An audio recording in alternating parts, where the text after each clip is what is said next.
All right. Hey, everybody. Yeah, welcome. It's the last panel, and it is the official Batman movie tier list, according to us. On this, the tremendous day that perhaps we're getting a new reboot to the DCU or something like that. It seems like Netflix and Warner have both announced that they're going to make some sort of agreement. So, what better day to talk about Batman now than when his fate is up in the air? So, good times.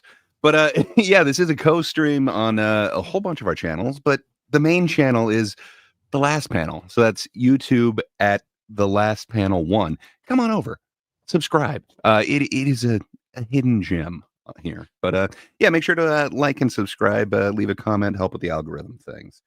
But hell yeah. So yeah, we're here to talk about Batman, and I'm joined by some awesome people here today. To my right, we got Charles.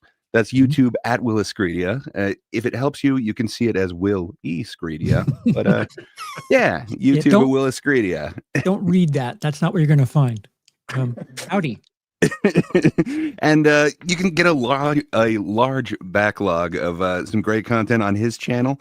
And, there may be a possible weekend stream or something that he's going to be doing later. So go on over there, ring the bell. You'll get some awesome stuff. But yeah, joining us down below, we have Bob from at Bob Loves Movies, YouTube at Bob Loves Movies.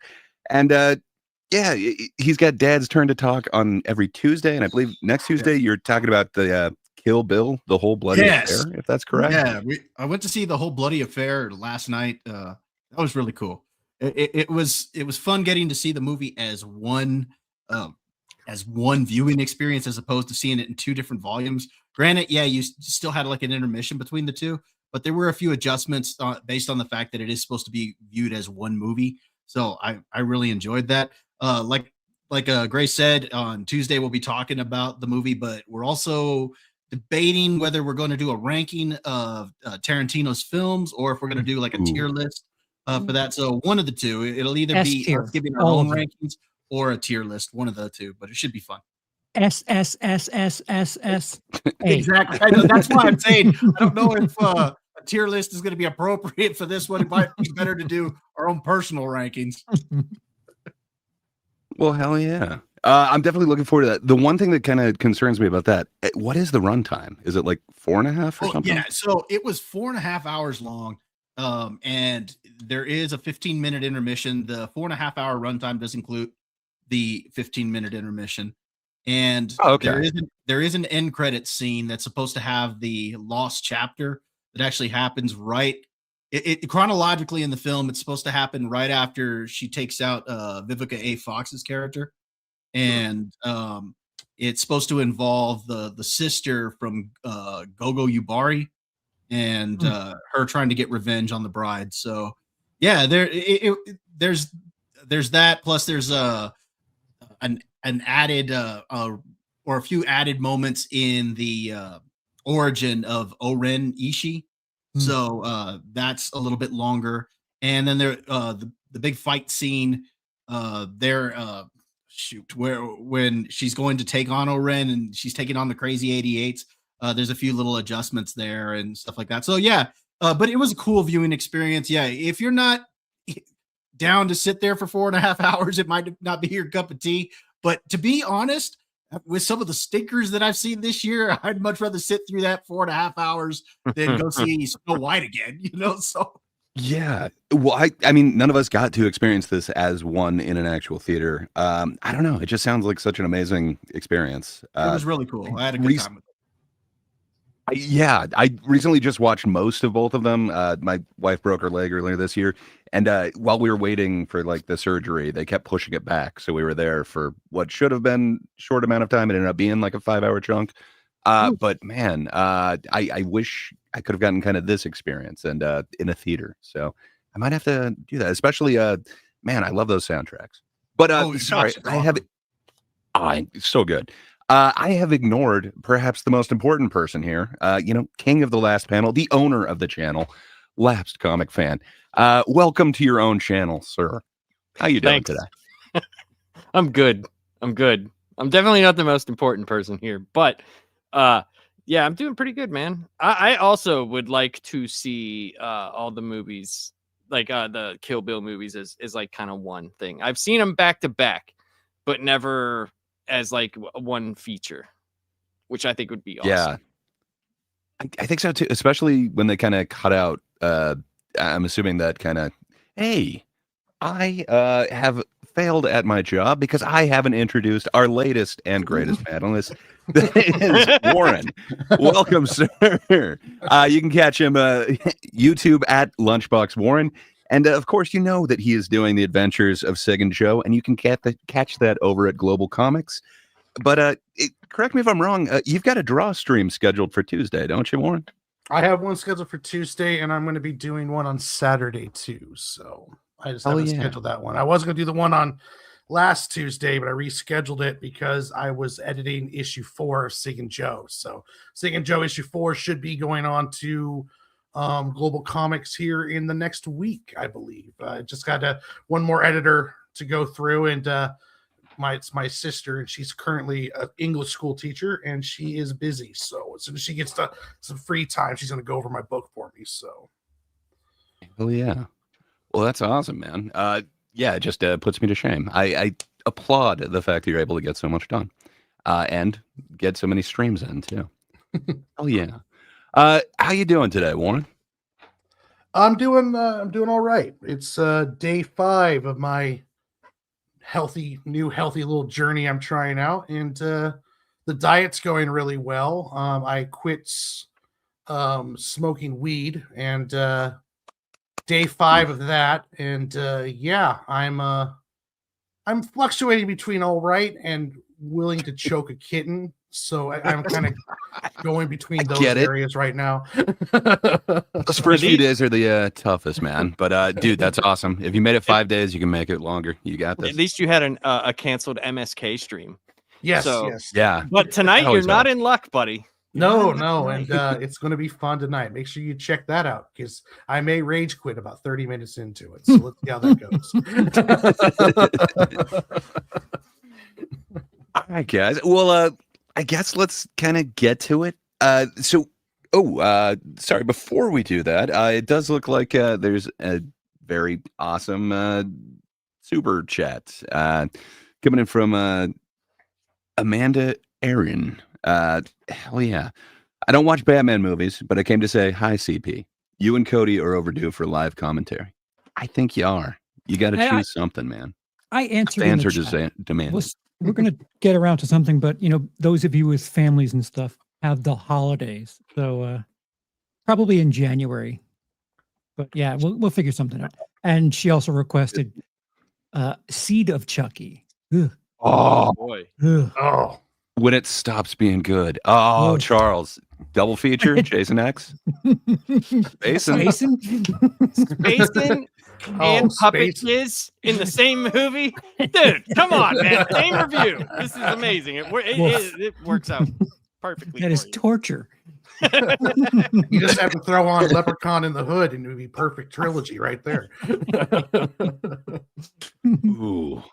Oh, I haven't seen Leprechaun in the Hood forever. Oh man. Oh, okay. classic. I might have to watch this trilogy as well. All right, guys. So I guess we're teasing the title here. Everyone knew what this is, but it's the Batman movie ranking. Yeah, I guess we should probably start in chronological order, right? Yeah. So yeah, I guess so. Lapsed, who is way more of a comic fan, and thus it's in his name, Lapsed comic fan. But yeah, he did point out that there were ones before this, but apparently I just don't believe they exist. I am unaware of them, and so it is a huge blind spot in my Batman knowledge. But hope they were good. Just in my heart, it all started with Adam West. Yeah, that's all I'm saying. But speaking of Adam West, it is the I forget the year, but the '60s Batman. Mm-hmm. Yeah. What do you guys think? Where would you put this? Charles, what's your experience with Adam West Batman? You like shark repellent or no? See, I think I I remember watching the show more than the film, and I probably blend the two together. So there's probably things that happened on the series that I'm thinking of for the movie. So I normally, considering what it is, and it's like hokey, like on purpose, I would call it like B tier for what it is. Fair enough. And the I could see silence is that. deafening. No, I do the same thing with blending it all together. How I remember it is like three different things. It's the movie where all the villains. It's the one where all the villains are together In a submarine. In a submarine, and it's the one where Batman's running around with the bomb. Yeah. Oh, They Shark dehydrate the repellent, World too. Council, which is only like 8 dudes for some reason. Yeah, and it's quite possibly one of the greatest pieces of comedy that's unintentional in certain parts, but I love this movie. You have to know it's intentional. It has to be intentional, right? So you're saying you love it. Where would you put it? S I to think poop, I know. I think apparently. B is good. I think B is a good. So can I intervene for a second? I wasn't here with you guys with the last one. Do we as a group need to agree on its placement? Okay. So you Okay. can strategically rank it like an S and then hope that we'll get it up. All right. Yeah. But hopefully you're not going to do that and you're just going to rank with your heart. But we trust you. I'm an agent of Charles. chaos. All right. Oh no. Bob, what's your experience with Okay, 66 Batman? I think your experience with this movie depends on how much you watched it as a kid and how fond you were of the show itself. Now, the movie I have seen multiple times. I could probably quote a lot of it. Part of me wants to put this as an S tier simply because of the shark scene, where they pull out the shark repellent bat spray, or when he's running around with the bomb and he's like, some days you just can't get rid of a bomb.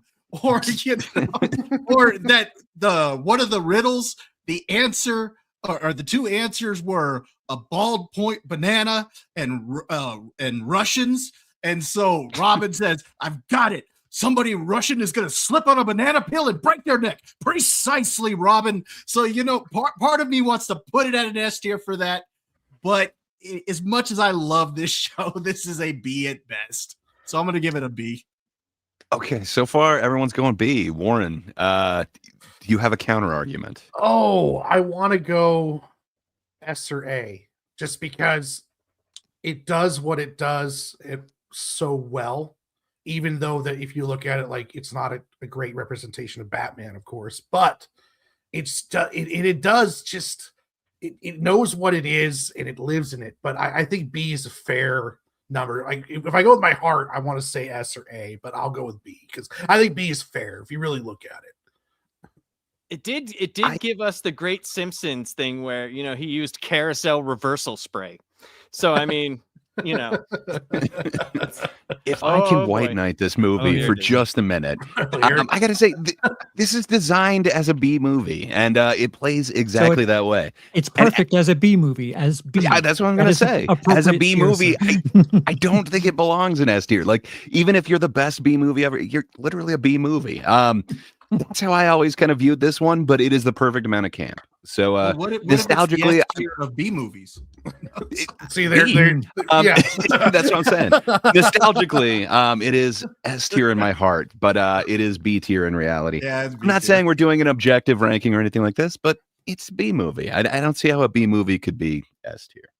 No, in my it's opinion. a lot of fun. I mean, from them dehydrating everybody to the Penguin dressing up as that Commodore and going into the Batcave and it's just a lot of fun. It's a silly movie, but you have a good time with it. It's a good point. It's a great time. I think everyone, none of us hate this movie. I wonder if the kids today hate this movie. Well, it's like AJ in the chat says, I think whether or not you grew up on Adam West Batman would sway your opinion. Like, if you only know like everything after Nolan, this is probably a disgusting joke to you. Yeah, they've still got Lego Batman, so it's like you've got campy Batman with weird. But even Lego Batman, he's doing that. And hey, if you remember, also in the suit. It's all West. It's all West. Yeah, there's no fake muscles. There's no... It's all West, baby. You could have fooled me. I mean, All right, we're jumping ahead about 20 years now. We're out of the 60s. We're into 89. Batman. So we got Tim Burton, Michael Keaton, Jack Nicholson. Man, this it was a big event back in the day, and it was the first time we really got to see like a comic book movie kind of changed to a more serious tone on screen. There was the Fantastic Four, I think it was like 90 whatever. This really kind of good. Nothing. Charles, it sounds like you got something to say. Where would you rank this one? I just 89. wanted to understand how you would throw the Fantastic Four from 91 in the same conversation. I was going to say we had more campy superheroes, okay. and then I realized, okay, that was after this. But Charles, would you like to dance with the devil in the pale moonlight? Yeah, this is the first movie that I can remember, like, outside things happening. Like, I remember the theater by me as a kid. Like, they were lined up outside or around the theater, and that was like a really big deal. And I don't know of a movie prior to Batman where people were like making a big deal of it in my lifetime. Granted, that's not much time at that point, but having seen the series and the 66 film prior to that, I didn't realize dark could be fun. And man, Jack Nicholson is perhaps the best Joker, arguably. He's got some of the best lines. I mean, it's all subjective, but come on, you wouldn't hit a guy with glasses. Like, that's great. Yeah. I absolutely love it. I just love it where he shoots his henchman. It's like, why did anybody tell me he's got one of those things? Gun. Come on, man. Penis gun? Come on, dude. Yeah, I'm going S because this blends everything really well. I can respect it. Warren, where would you put Batman 89? I'm going to go with S2 because I think even though like you can argue how accurate it is to the comic book, you can argue a lot of things about it, but at the same time though, that when this came out, this was kind of like Blade's impact when it came to superhero movies. Like this was like, okay, we got to take this somewhat seriously. I still consider Keaton one of the best Batman Bruce Wayne representations so far. So I would really, I'm going to go strong. Yeah, it's an S tier. I don't know if Jack Nicholson is the best Joker because of another actor who did it. We'll talk about here later. Leto. But if he isn't, you called me out. No, if he isn't, he's right there underneath it because he does do even so much as when they had the three Jokers, essentially the gangster Joker was Jack Nicholson's Joker. So it was like he had an impact the way Nicholson did it. Plus, who plays violent crazy better than Nicholson at that time? I mean, everything was in there that even if it's not great, it was great for what the impact that it made. So yeah, I give that one an S tier. Lapsed, where would you go? We got two S's on this. Batman 89. Did it have as big of an impact on you? Oh yeah, huge impact. So I went to see this movie with my uncle. This was 1 year before we moved to crazy West Virginia town, and my parents became crazy religious, so I was still allowed to kind of do stuff. And my uncle took me to see this movie, and there was people lined up everywhere. It was the first movie that I was like, when I walked into the movie theater, because I had been to movies before, but it was like in multiple theaters in the actual building. It was just in tons of different showings. Right. So I was like, wow, this is like a huge deal. This is like a big deal. And my uncle, who really didn't care about this stuff, he actually liked it. So it was fun it was a good memory for me. And it was like I know it's not the same exact year, but in the calendar year from that point in time, like a year later, less than a year later, was the Ninja Turtles movie in March of '90. So I got to see that as well. So like it was, these two movies to me hold a special place in my heart. I love everything about this movie. Even the ridiculous stuff, like you want to get nuts? Let's get nuts. It's just ridiculous. That's not ridiculous. Taking the metal tray and assuming that's going to stop a bullet. That's a little ridiculous. I like it. I like the scene where the dude comes out and he's doing all the hyper karate, and then Batman's just like it's great. It's fantastic. That's all he could do in the suit, mobility wise. Right. And here's a cool thing. He actually got a pair of Air Jordan 6s that were painted black, and he still has them, and they're worth a shit ton of money. So that's kind of cool. Damn. Cool little thing. So, but yes, S tier for me. Okay. Bob, do you want to buck the consensus, or are you hyping on the best? Damn! Oh, wow! No, it's funny, Laps, that you mentioned Ninja Turtles, because I was actually going to mention that as well. That when I was a kid, Batman '89 and Ninja Turtles, those were the two movies that I really remember around that time because they were like a year apart. And to me, those were ones that I was really looking forward to seeing. Everybody's already talked about Jack Nicholson. He's great in the scenes. Well, I love when he's there in the museum, dancing around. Bob's about to smash that painting. He's like, "Hold on, I like this one here. Just leave it." Or you see him looking at Vicky Vale's portfolio. You're like, crap. And then he sees all the sad pictures and stuff, and he's like, no, that's good work there. So, I mean, he's great. Part of me wants to put this at a high A simply because over the years, I'm not quite as fond of it now as I was when I was younger, but I think it still holds an S tier overall, just simply because even if I might not like it as much, I think its cultural impact is still undeniable. And I still think that Keaton is one of the best Batman. So I'm going to still put it as an S. I think it's responsible for the shift, if you think about it. Like what superhero movie was dark like that before this movie? Yep. Yeah. They finally got the tone right. Sorry, go ahead. The only thing I would criticize is that it does kind of kicked off the realistic Batman era, and I really don't like that era. Even though we're getting some good movies out of it, I really want to see more Arkham style Batman movies where we get Killer Crocs, we get better reference, like not the Schumacher ones. They went kind of more towards 66. But I don't like the realistic Batman nearly as much. But that still, though, it's an amazing movie. I hear what you're saying. If I can White Knight the Dark Knight, weird phrasing there. It's still very, very Tim Burton. Like I wouldn't say that it's like realistic Batman by any means.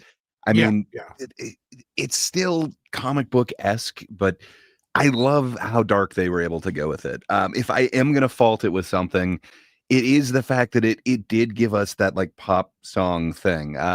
We do have some Prince song, and it worked in this one, but it kicked open the door for us to be kissed on the rose. But I don't know. Seal, man. We don't need Seal in a Batman movie. And if it wasn't for putting Prince in this, I don't think we would have got that. So that's my only real knock at it. But I agree with you guys. S tier all the way. Now, to be fair, I probably wouldn't have ever heard that Seal song if it hadn't have been in the Batman movie. So. That is one thing I would like back. The consensus puts it as S. I think just the impact of it alone. So I first came to it on VHS. I didn't get to see it in theaters. But man, I inherited a bunch of like toys that were the Kenner Batmans that were all basically the same thing, but they were just slightly painted different colors. Amazing. They were awesome. Amazing toys. It's what got me into Batman. So for me, S tier. Okay, so Burton tried to follow that up with something a little different, and I would argue it's possibly our greatest on-screen version of Catwoman. So I really dig that. It is. And this Penguin, he can hold his own versus Burgess Meredith, but I don't know. Charles, where do you put Batman Returns? Is Funny- it living up to the legacy?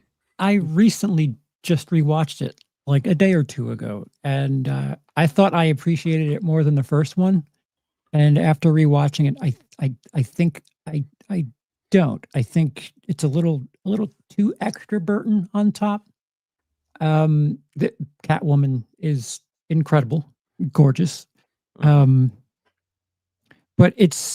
the balance of dark is a little too many sexual references for my taste. Like it's punny, but at the same time, the first one managed to refrain from that. It's not like I mind it.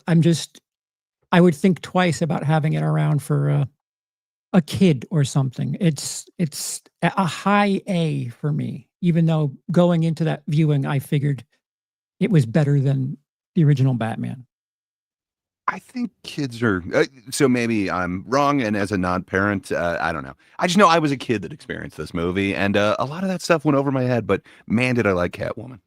A lot of like shootings, a lot of damage in this movie that I just misremembered. Just a lot of I don't know. I don't know What why you're I'm being- saying, but Christopher Walken though. Yeah, yeah. Warren. Sorry, you didn't actually give us a spot though, did you? You just said that it was less. I said a high A. Sorry, I missed that. I was trying to pull Walken's name. It was hard. Warren, what say you, sir? Where would you put Batman Returns? That's I'm gonna go with S tier just because I liked the representation of Catwoman. I love DeVito as Penguin, even though I went a little bit too sewery. I like more like arms dealer Penguin. Like the Colin Farrell Penguin was awesome, but this one was kind of like Burgess Meredith, but with like a mutant kind of deal going on. But I think it's still, if it's not S, it's definitely like Charles said, like an A plus. Like you misspelled a word on one of the questions, you kind of deal for a perfect score. But it was a little bit more Burton, and also too, it's like Batman kills like 20 people in that movie, so like there is another part of that too. So, but I'll give it an A tier. I think I'll give it A. Yeah, I think it's more proper. All right. Bob, I'm switching down to you now. What say you? You were going kind of low for Batman 89. Where are you going for Batman Returns? Warren, you mentioned that Batman kills like 20 people. The first thought that came to my mind was, it could be worse. My nose could be gushing blood. Okay, story-wise, I don't like this one as much as Batman 89. I want to put this as a B. However, there are two trump cards that are going to automatically make me put this as an A. And that is Catwoman. Catwoman looks awesome in that suit. And Michelle Pfeiffer is great in that role. So that's trump card number one. And trump card number two is Christopher Walken. Those two reasons alone, this deserves an A tier simply for those alone. So even though the story for me is more along the lines of a B, there are the things I really enjoyed about it. I really enjoyed. So I'm going to put this as an A. Respectable. Lapsed. Are you going to break the consensus here? Would you rank it other than an A? I give it an A, but I give it a low. I was thinking high B, low A, but it's an A for me. I think for people that were making comic book movies that decided to change things, change costumes. I mean, this is a perfect example of why you can still have someone as amazingly beautiful as Catwoman, but still be badass. Like the femininity was on point, but she was also a badass. Like when she stuck him in the side with the freaking thing, like, and it was just like, oh my God. And as over the top as Danny DeVito was, the way that I judge the Penguin is as much as I like Colin Farrell's Penguin, I look at, could I see this person owning the Iceberg Lounge? And could there be penguins serving me drinks? And I just don't see that with Colin Farrell, but I definitely see it with Danny DeVito.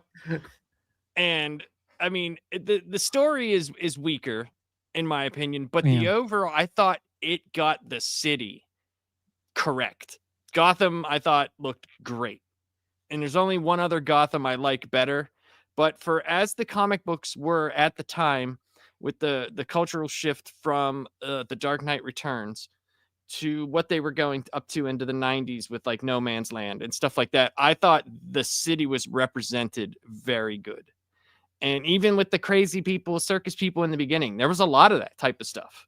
There was a lot of those type of gangs that were running around in Gotham.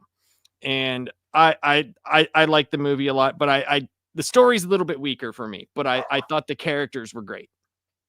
Yeah, from a movie perspective, they kind of waste the reveal of Penguin because they make it see like he's this creature, this legend, and then within the first 20 minutes, they just show him like the way that for a movie like that, you build that up to have this be some sort of horrific reveal, but they just don't do it. Like they're making this legend out of him in the beginning, and then they don't like the first shot of him isn't that big a deal, and it's kind of confusing, a little anticlimactic for the sake of building that legend. Plus, it's got the let me pin it on you, right on that titty of yours. There you go. Oh, did I get it? No, I didn't. Animatronic penguins, though, like I don't know the puppet work in this, the overall like set. It's the best overall like props and sets for any of the Batman ones. Were both of the Burton ones for some reason. And he had the umbrella copter. I mean, yeah, right there. Not only that, Batman's toys all get upgraded in this one too. I think it's the first Batarang. I don't believe that was in the first one. But man, so many good things going on in this one. But yeah, I think it is kind of a step down. So I agree with the consensus. We got to disagree somewhere, guys. But yeah, let's go A for that one. Okay, I know this one is Charles's favorite. So we were just going to do the live action ones, but there were two more that were released theatrically. So it is only fair to get them. So this one is from Batman the Animated Series. I forget the year. I probably should have had that up in front of me. It looks like it was, I don't know. But Batman Mask of the Phantasm, it had to be in the 90s at some point. Yeah, it's the only theatrical one from Batman the Animated Series, if I remember correctly. It was 93. Yeah, it was, I think 93. It was on Thank Day, you. Wasn't it? Nice. Or was it like a couple days before? I can't remember. I do not know, but I will trust you on that. It sounds Day. like it was a present to us all. Oh yeah. But yeah, I remember this one fondly, but I was very late to the game. I remember seeing this. I don't know. I want to say it was like 10 years ago now. I was very late to this. Love Batman the Animated Series, but yeah, just for some reason didn't see Mask of the Phantasm. I'm not sure why. So I guess I'll vote second to last on this. Charles will get the final say as to what tier it goes in. But I don't know, Bob, you familiar with Batman Mask of the Phantasm? I have not seen Mask of the Phantasm. Oh, in no. years. No, I've seen it. It's been years since I've seen it. Get out! I think the last time I saw it, I was probably, oh gosh, I'm really dating myself here, but probably in my 20s, so probably 20 years ago. I mean, it's been that long since I've seen this. However, if you have HBO Max, just sorry to interrupt, they have updated it as a 4K, totally redone, Oh, hell yeah. and it is beautiful. So just go watch it. All right, I'll go check that out. Do you mean HBO Max as presented by Netflix? As presented by Netflix until quarter 3 of 2026. But from what I remember really enjoying this because, like everybody up here, most of us we grew up watching Batman the Animated Series, or we were real fans of that growing up. And Kevin Conroy, he's the voice that we remember as Batman, or the one that we identify as Batman. And I really enjoyed this one when I did see it. Because I haven't seen it in so long, I'm probably going to leave it at an A tier. I'm not sure if it's going to be, it might go up to an S for me if I see it again, but I'm going to put it as an A because I remember really liking this movie. Fair enough. Lapsed. This you, is sir. S tier for me, 100%. Okay. It's I was going to say you remember it fondly on Christmas Day, so well, that's I awesome. also just watched this like 2 days ago again. I In I watched 4K? this. Yes, I watched this On like once. Netflix? It was on HBO. It was on HBO Flix. Same thing. It was on Netbo. Netmax. You say potato, I say potato. So one of the really great things about this was they had full orchestration for everything. And the beginning shows it, and you could see the step up in animation. It's brilliantly animated. It's so well done. And when I saw this in the theater, I saw it with my dad, which was kind of cool, but not really. And it was everything that you like about the show, but bigger. And if you like the show, right? This is the way I describe. If you like the show, you're gonna like this. It's just bigger and better than what the show has to offer. The story of the Phantasm is okay. It's okay, but the backstory of the Phantasm and Bruce Wayne is brilliantly done. It's brilliantly done. And how they weave the Joker into it is phenomenal. And it has one of the best punches of all time where Joker gets all bloody and loses a tooth. It's fantastic.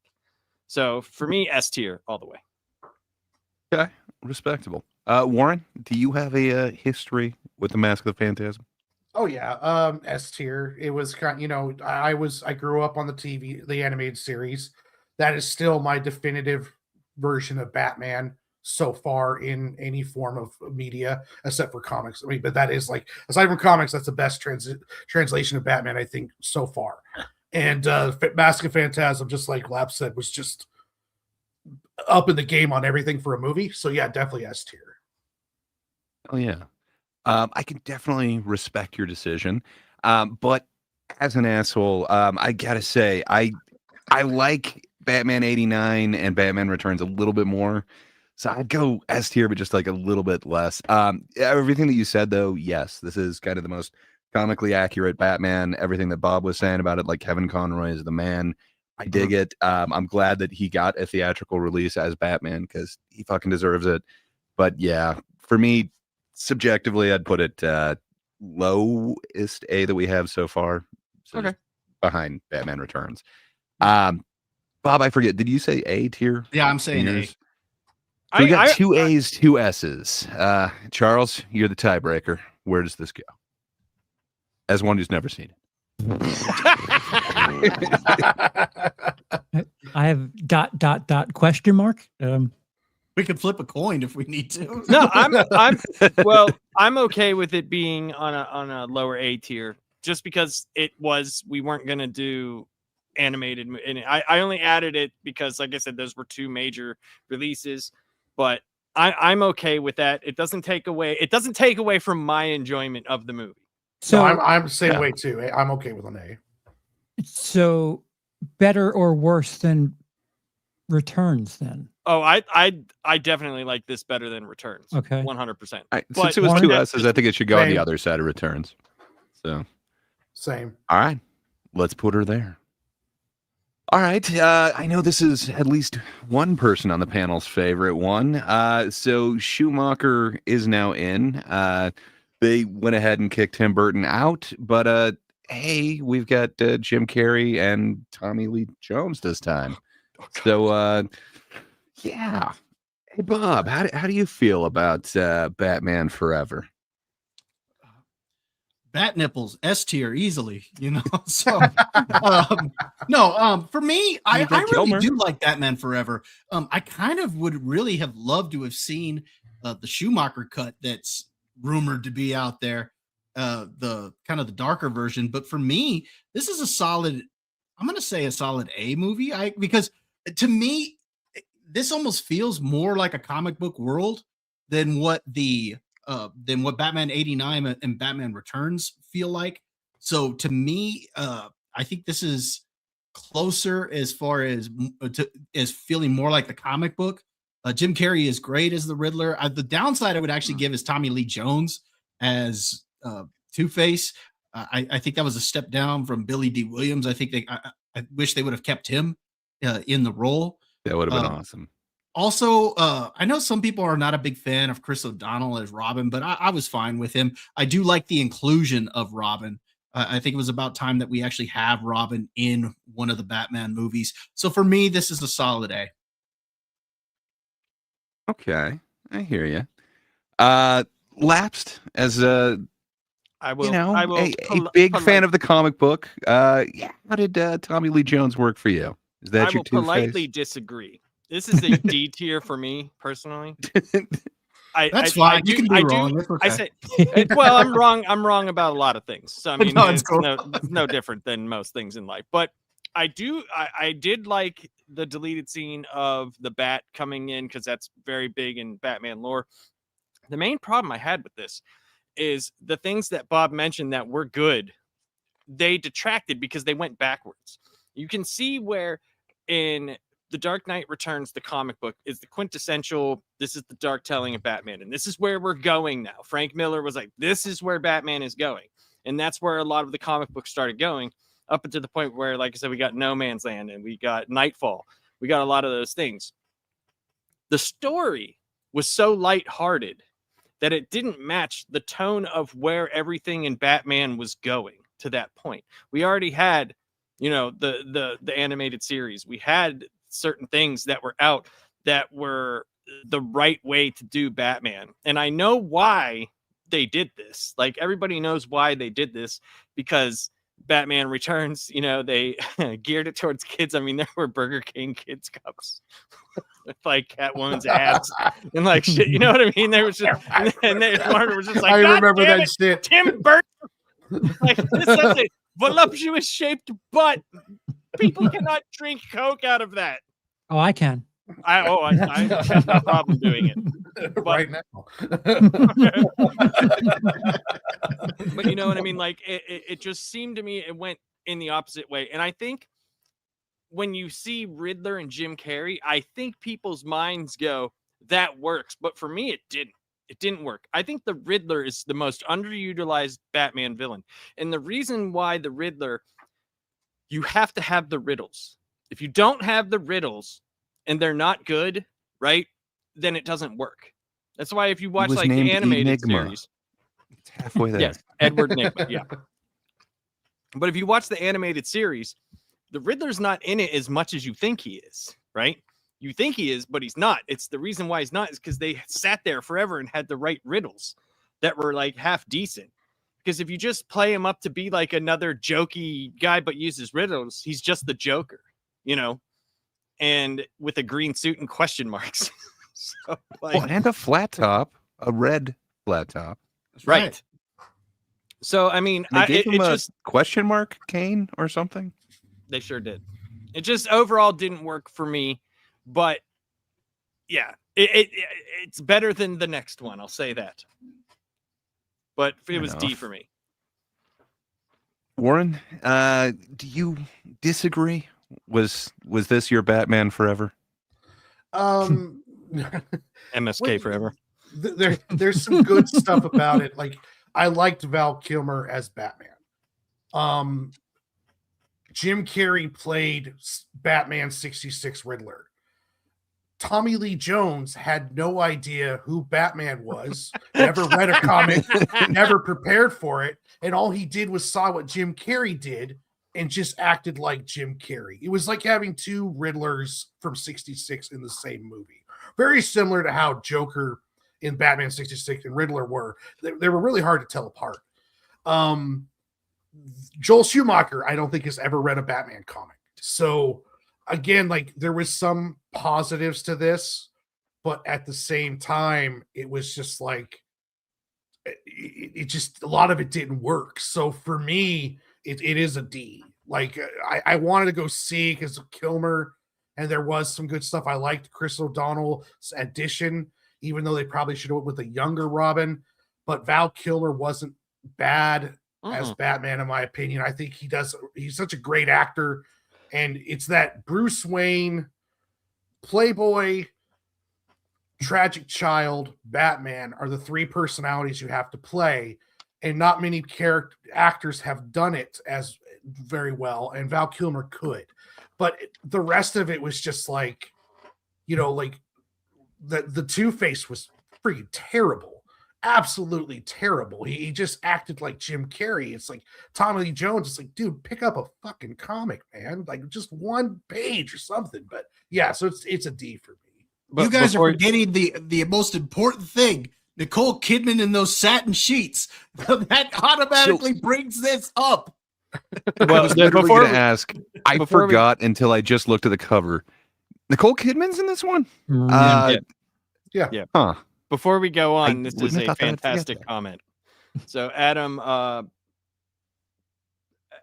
sorry. Buskirk? Buskirk? Adam Buskirk, 2222. So old. Okay, I really want to know what the in-universe reason as to how Harvey Dent went from Billy D. Williams to Tommy Lee Jones. That must have been some pretty powerful acid to change the guy's skin tone. Good point. Tragedy, it is. Tommy Lee Jones could have been an amazing Two-Face. He could have been amazing Two-Face, playing up the lawyer part, playing up it more serious. He would have done an amazing job. He just completely phoned it in and just acted like Jim Carrey. It was almost like they had no respect for the material, and that it's just let the maybe not the comic material, but like his suits that looked like really fine material. I am kind of jealous of the outfits that they would have. Charles, we've been trashing your favorite movie. I'm sorry about that. What were your feelings on Batman Forever? As someone with no sort of comic influence, this is the first time that so what I had first from this movie was the soundtrack on cassette, and I was listening to the U2 song more than anything, not the Seal song. But watching this back as an adult, everything about this is like second rate to anything else prior to it. Jim Carrey being some sort of tribute homage to the 66 era is great and all, but everything else about this movie screams continuity from the previous two movies, which they're disjointed. Like someone just brought up, Nicole Kidman. She's as engaging as she is in those AMC movie theater commercials. It's really just not very strong at all. Everything else is like whatever you want.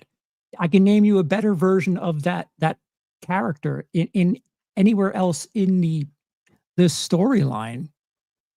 It's a low C to me. Okay, so you have ranked it. Wait, no, I think Bob, you ranked it a little high. I know Warren and left. I just happen to really like it. I mean, Fair everybody's enough. criticisms. I get it, and pretty much every one of the criticisms y'all have are a lot of the same criticisms I'm going to use for the next one. But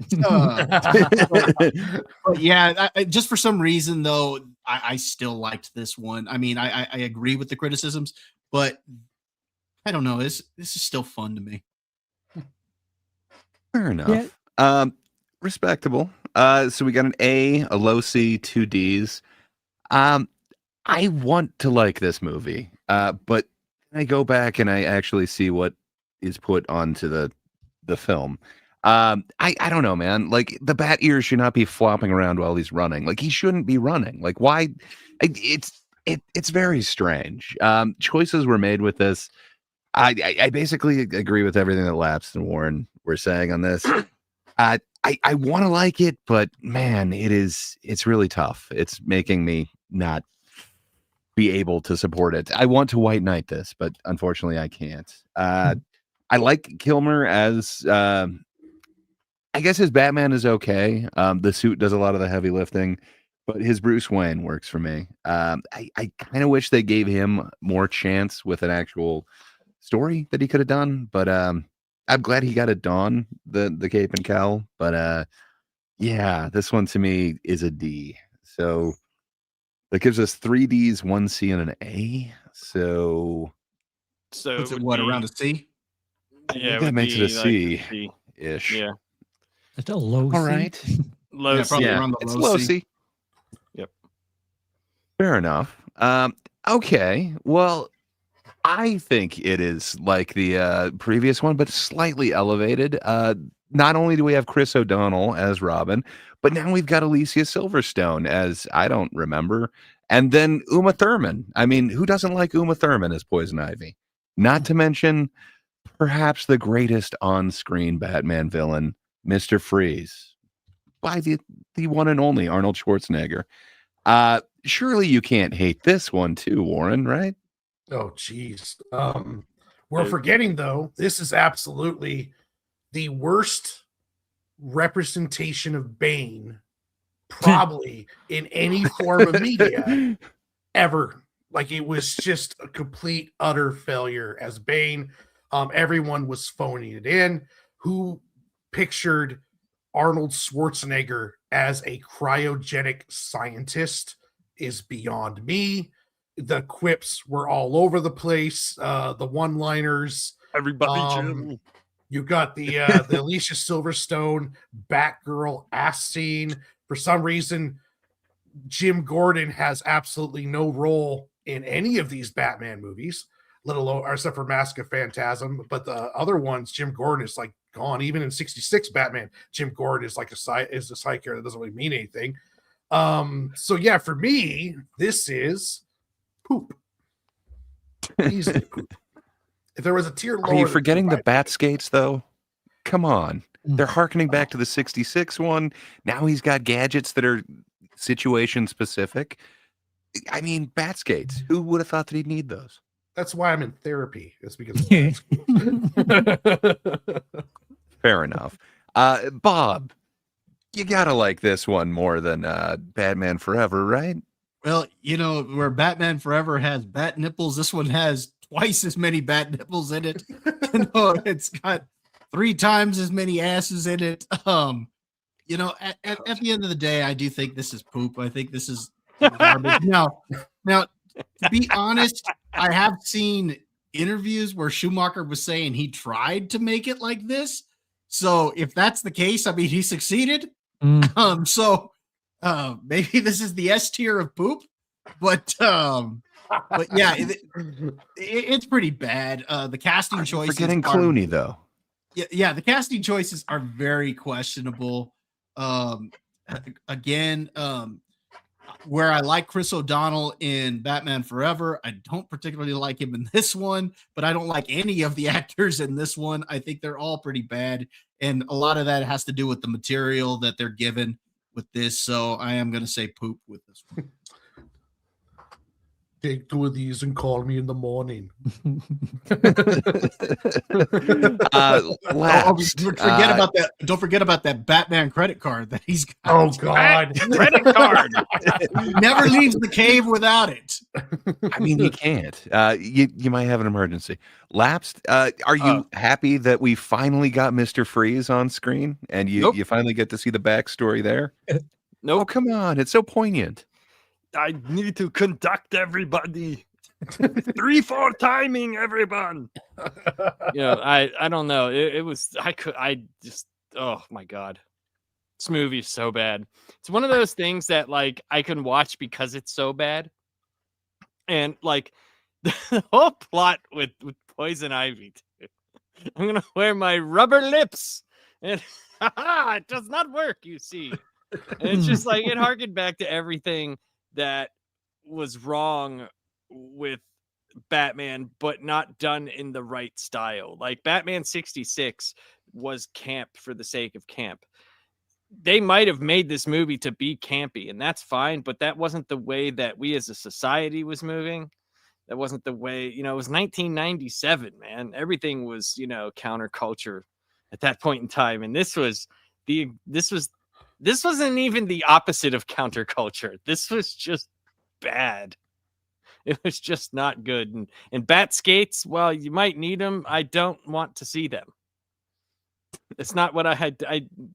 Batman on Ice and doesn't sound good at all. Like, Just You know, talk the about thing it. is, We is could that I sell think, the stage show, Batman we on could. Ice. It'll be We great. could. you know, the thing is I actually think there's a couple things here that could have made for an interesting story had they actually taken this a little bit more seriously. Like the idea of Alfred being sick and them kind of having to figure out how to work together without Alfred kind of being that voice to kind of guide them together. I think that could have been really interesting, but everything else around it was just so awful Mhm. that that story, which again could have been interesting, just that fell flat too. Yeah, it would have been a great thing, especially showing like you could have showed Bruce going through almost some PTSD because it's like he lost his parents. Now his only father figure left is dying, and you could have seen some desperation at him, and that could have caused more of a rift between him and Robin.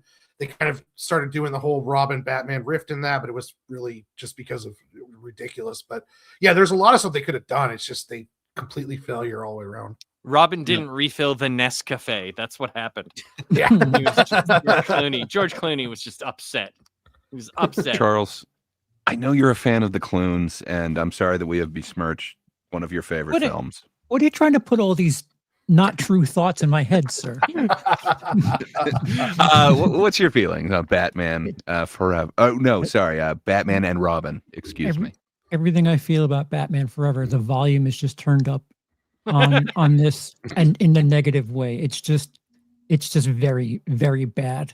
And like Laps said, you think about stuff that was coming out around that time, like Independence Day had come out the summer before that. The Rock action movies were very grounded, and then you have this cartoon of a movie coming It was out. ground. It had holes in it, but it was there. Ground chuck, if anything. No, it is it's poop. It is the worst thing that has had the word Batman on it, in my opinion. Wow. Okay, so if I can white knight this movie a little God bit, damn it. the only thing that I'm going to say is I enjoy it personally and subjectively a little bit more than Batman Forever. It is not good, but I would watch the Bat Skates and Mr. Freeze, just Schwarzenegger just chewing the scenery any day. For me, it kind of works. And then I dig Uma Thurman. I can remember that Uma Thurman's in this.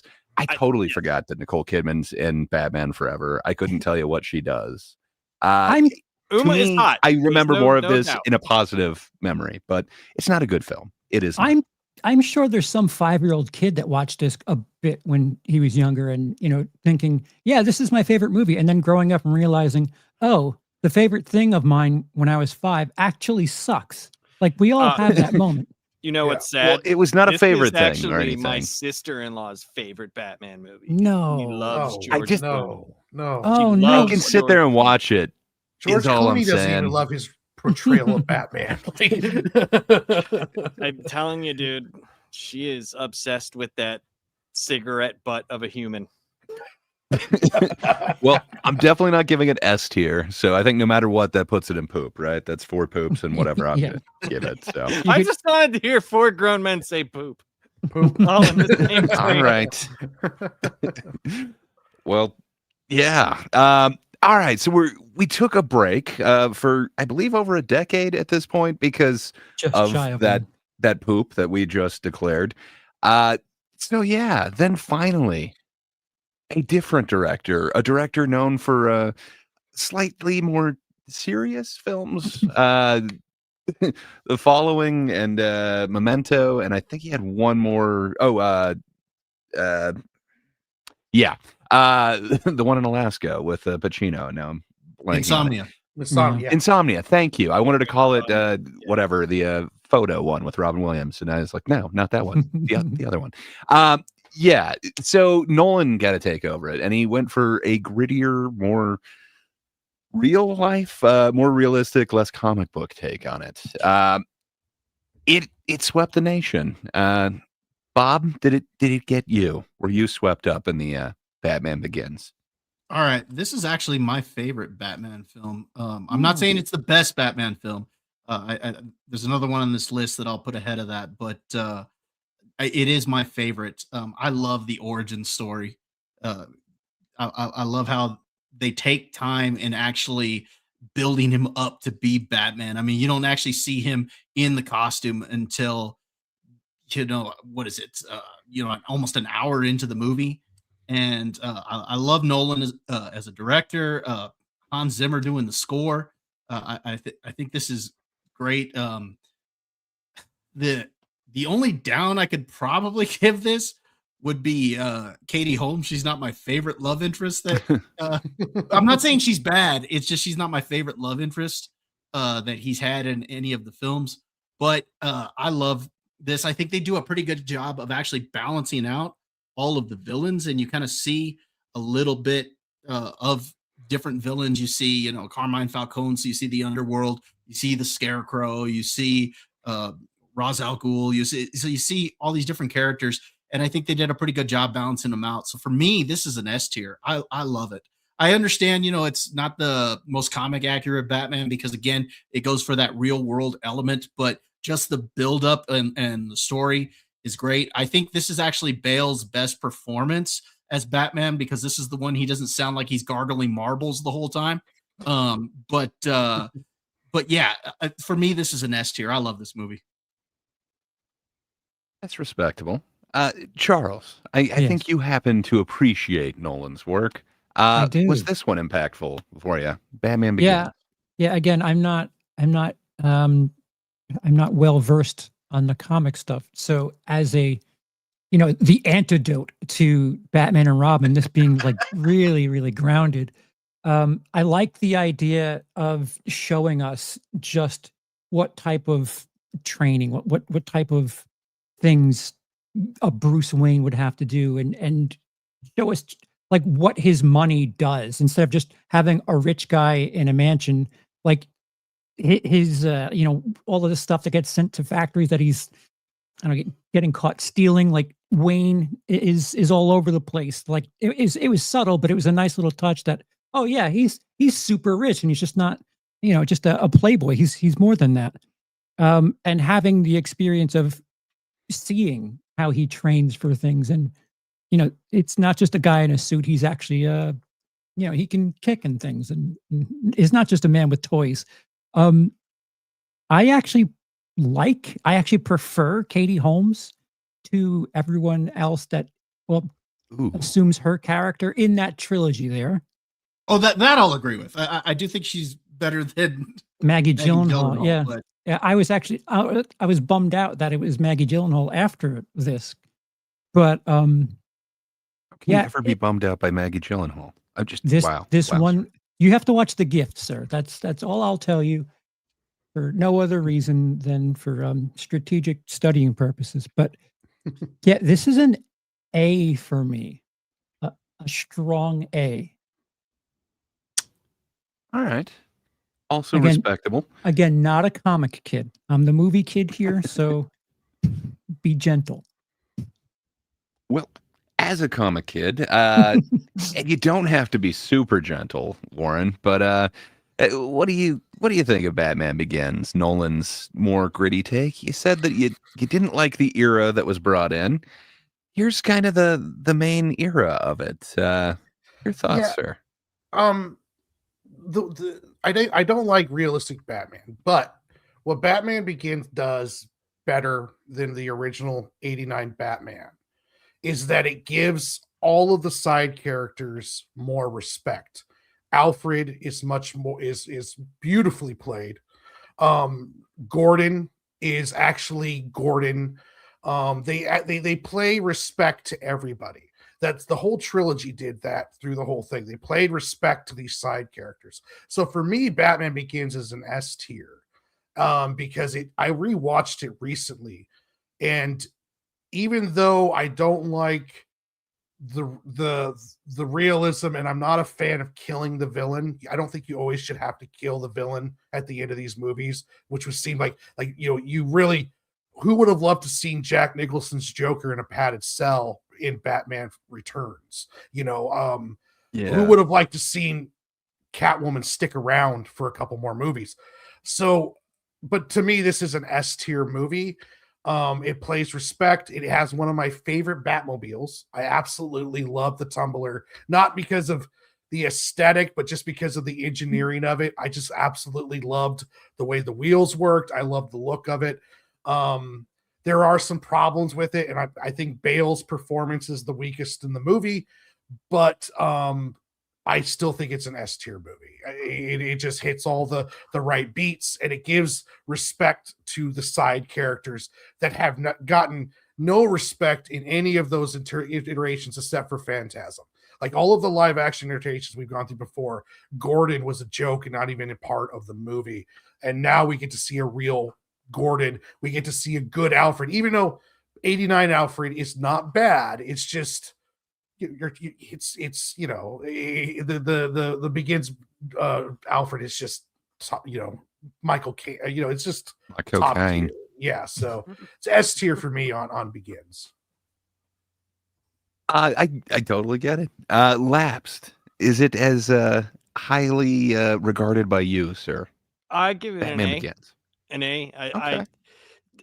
My biggest problem with this movie is Ra's al Ghul. Like it's Liam Neeson, though. It's such a far derivative of what Ra's is in the comics, and I know that's like it's not doing that, and I get that, but you're since it's so grounded, you're taking out the mythicalness and the wonder that Ra's is like 1,000 years old. You know what I mean? Like, and I don't know, like that bothered me, but I will say I very much liked the tone of this movie. The tone felt like Batman to me, which was, you know, not always there. It wasn't always there for what we had gotten before this. You know, we went through a little bit of a rough patch there. And there was some movies that, you know, didn't get the tone right. And I thought Bruce coming back to the city, I like the year one aspect of it, because if they would have went that way, right? If they just would have went year one, which is 100% grounded Batman, it might have worked better to me. But as soon as you add Ra's al Ghul to the movie, I don't know, such a far job of they just went so farly different with his character than what he is in the comic books, and that was a little bit much for me. But I still think the movie's great. At best, Alfred by far. And the thing with Alfred is, it's like he actually played Alfred as Alfred. I wouldn't even be surprised if Michael Caine was like, could you get me some Batman comics so I could see what this Alfred man does? You know, like, and just because he nailed it. The sage advice, the always walking in with a tray. Why do we fall down, sir? Yeah, like just little things like that. Like, so I mean, he could have burned down a forest too. I dig just dig that. So I give this an A. Okay. Fair enough. So I think that's 2 A's. I know, Warren, you said S. Bob, did you say S as well? S. Okay. Well, got I guess I'm gonna be the stick in the mud. I'm also gonna go A, and it's because I think he does actually improve it in the next one for me. So I need to have somewhere to move it to. But it legitimized comic book movies again, which I would argue the last two kind of delegitimized some comic book movies, and I think it set everything back a little ways. I think it doesn't get nearly as much credit as perhaps this trilogy kind of deserves for legitimizing comics, because man, it really brought it mainstream, especially by the time the second one rolled out. Just man, it seemed to actually be taken legitimately, and you know, there was actually talk of, oh, this could be Oscar worthy, but yeah, just I guess for me, it's not quite perfection. There is the problem with Ra's al Ghul. I'm not a huge fan of that character, but just from what I know of it, it's like Liam Neeson, he ain't it. That being said, I like the training that they're putting Batman through. I like that they're kind of showing you some of this, and it's not just that standard thing that we've seen in like kind of all the other ones. Just there's a kid, parents gone, and hey, there's bats. This actually showed like there is some training going on. It's not just and flash forward to super rich guy and he also fights crime. You get to kind of go on that journey. So I dig it, but usually I'm not a huge fan of the origin stories. I just would like to get to, okay, here is this established hero. How many times can you show the pearl necklace? We know. I mean, some people are fans of that. So I would go A with it. So we get 3 A's and an S. What does that put it? Like the highest A? Yeah. Or, sorry, 3 A's, 2 S's. Sorry. So would so you it's an rank A. this above Batman Returns? Yeah, Mask of the Phantasm. I wouldn't go above Phantasm, but I'd go above Returns. Ooh. Okay. That's just me personally. Fair enough. And I think, Warren, you were the one that gave it an S. So fair enough. I will listen to you. So we'll just put it right in between them.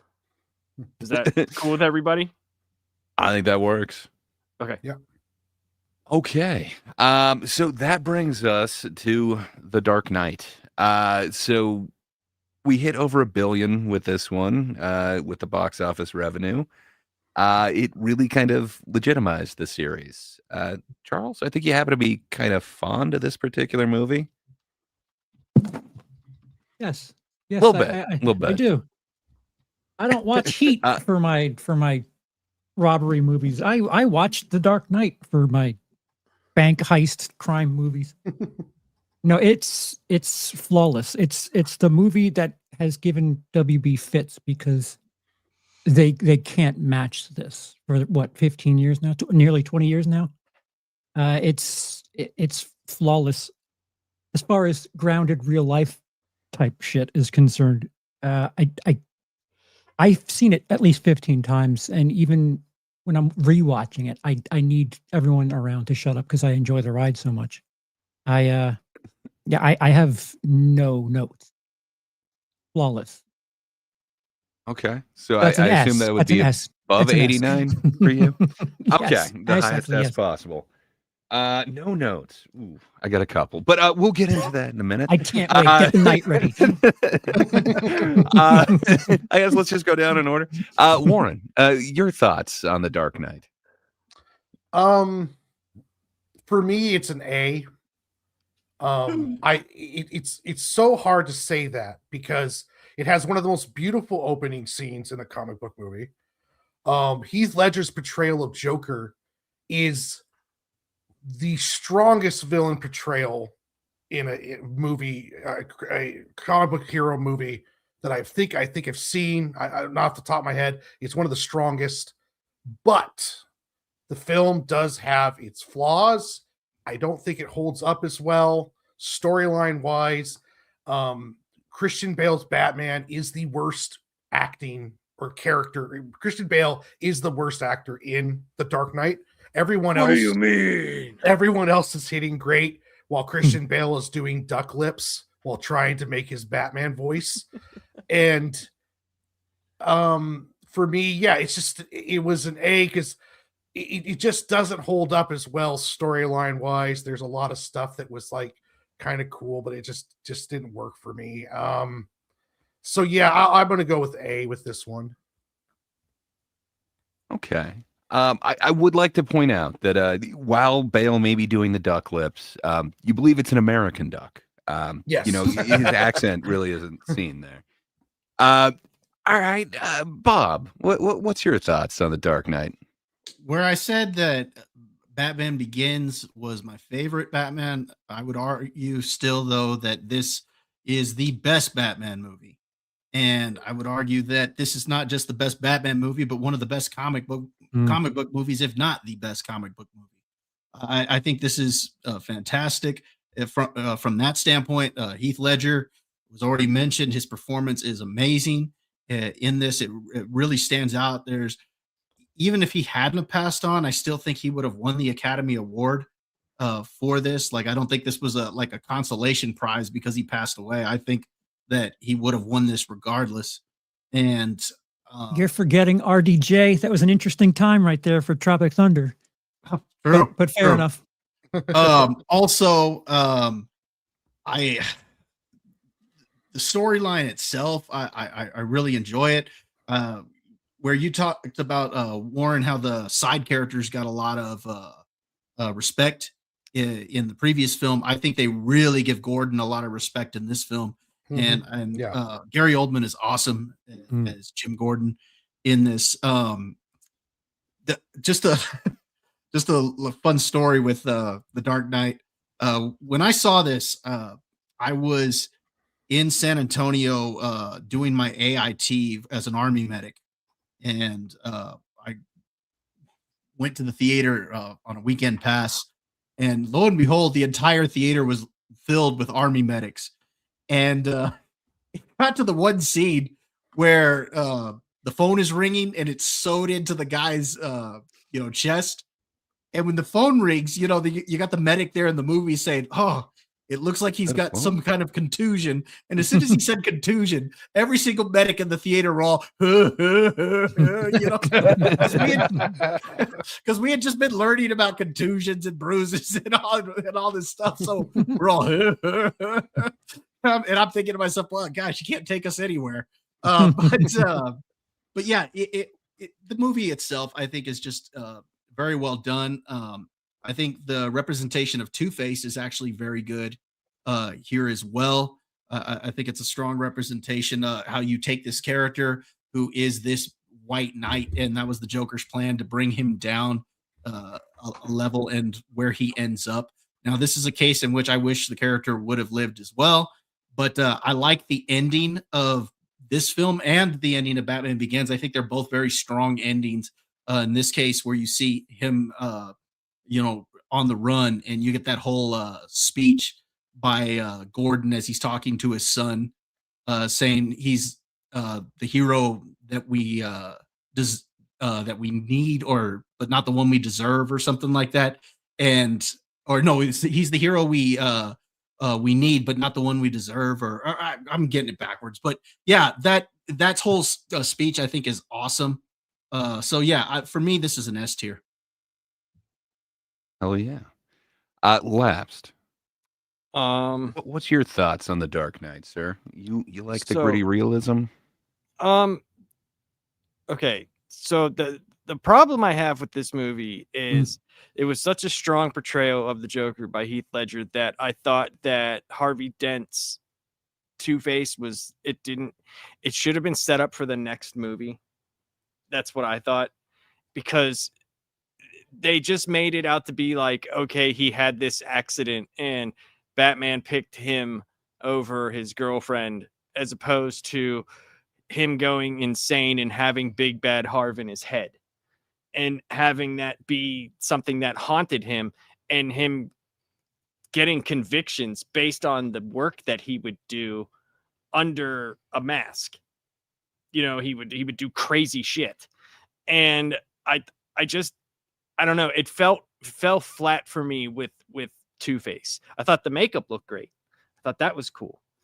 But like the whole like Gordon's kid thing and like all this, it was too much for how much stuff they were doing and stuff that they were actually utilizing from the comic books. They had the burning the money from the Long Halloween. They had a whole bunch of other references to Dark Knight Returns, other things like that I thought that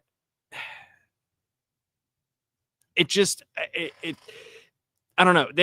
That part fell flat for me. If this would have just been the Joker all the way through, and then have Harvey's descent into madness because he couldn't bring the Joker in, where he had to take the side of Batman where he just didn't want to, and then have him save him instead of her, and that just totally,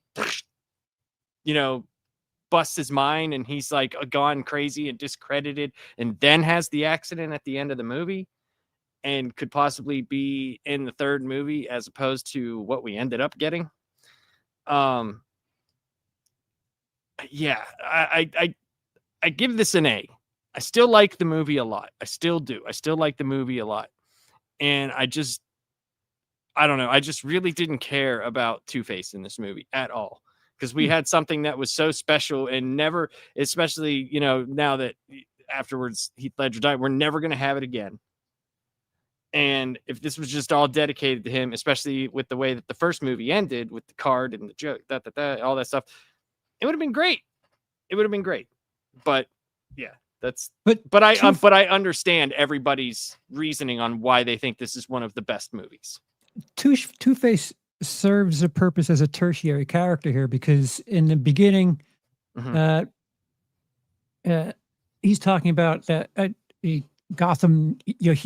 He's what Gotham wants or needs. See, now he's now what you confuse me, Gotham Bob. needs. Yeah, Right. he was the White Knight. He referred to him as right. White Knight. Yeah. And so the fact that Joker corrupted him, like that was to get to Batman. So like he needed to, for the purpose of this storyline in this one film, you needed him to go down. So like, I think for what they set up, it works well. And I think we all know that if Heath Ledger lived, we would have Joker in the next movie after this. And I understand Joker, but not that. that card. I understand that, but for him to go completely bananas and give up every single thing that he deserves because of a guy talking to him for 2 minutes, I don't know, dude. Like that just to me just doesn't. It doesn't sit well with me. You know, it doesn't sit well with me, and I just didn't like. You know, I just didn't like Two-Face in this. That's all. I thought the Harvey Dent portrayal was great. Thought that was great, but I think they could have used that motivation, especially whenever he was going to give himself up as Batman. You know what I mean? Like he was going to do those things. Like he was on the side of getting, but he needed it to be done his way. And as soon as it's not done his way, it should have come from Batman, not the Joker.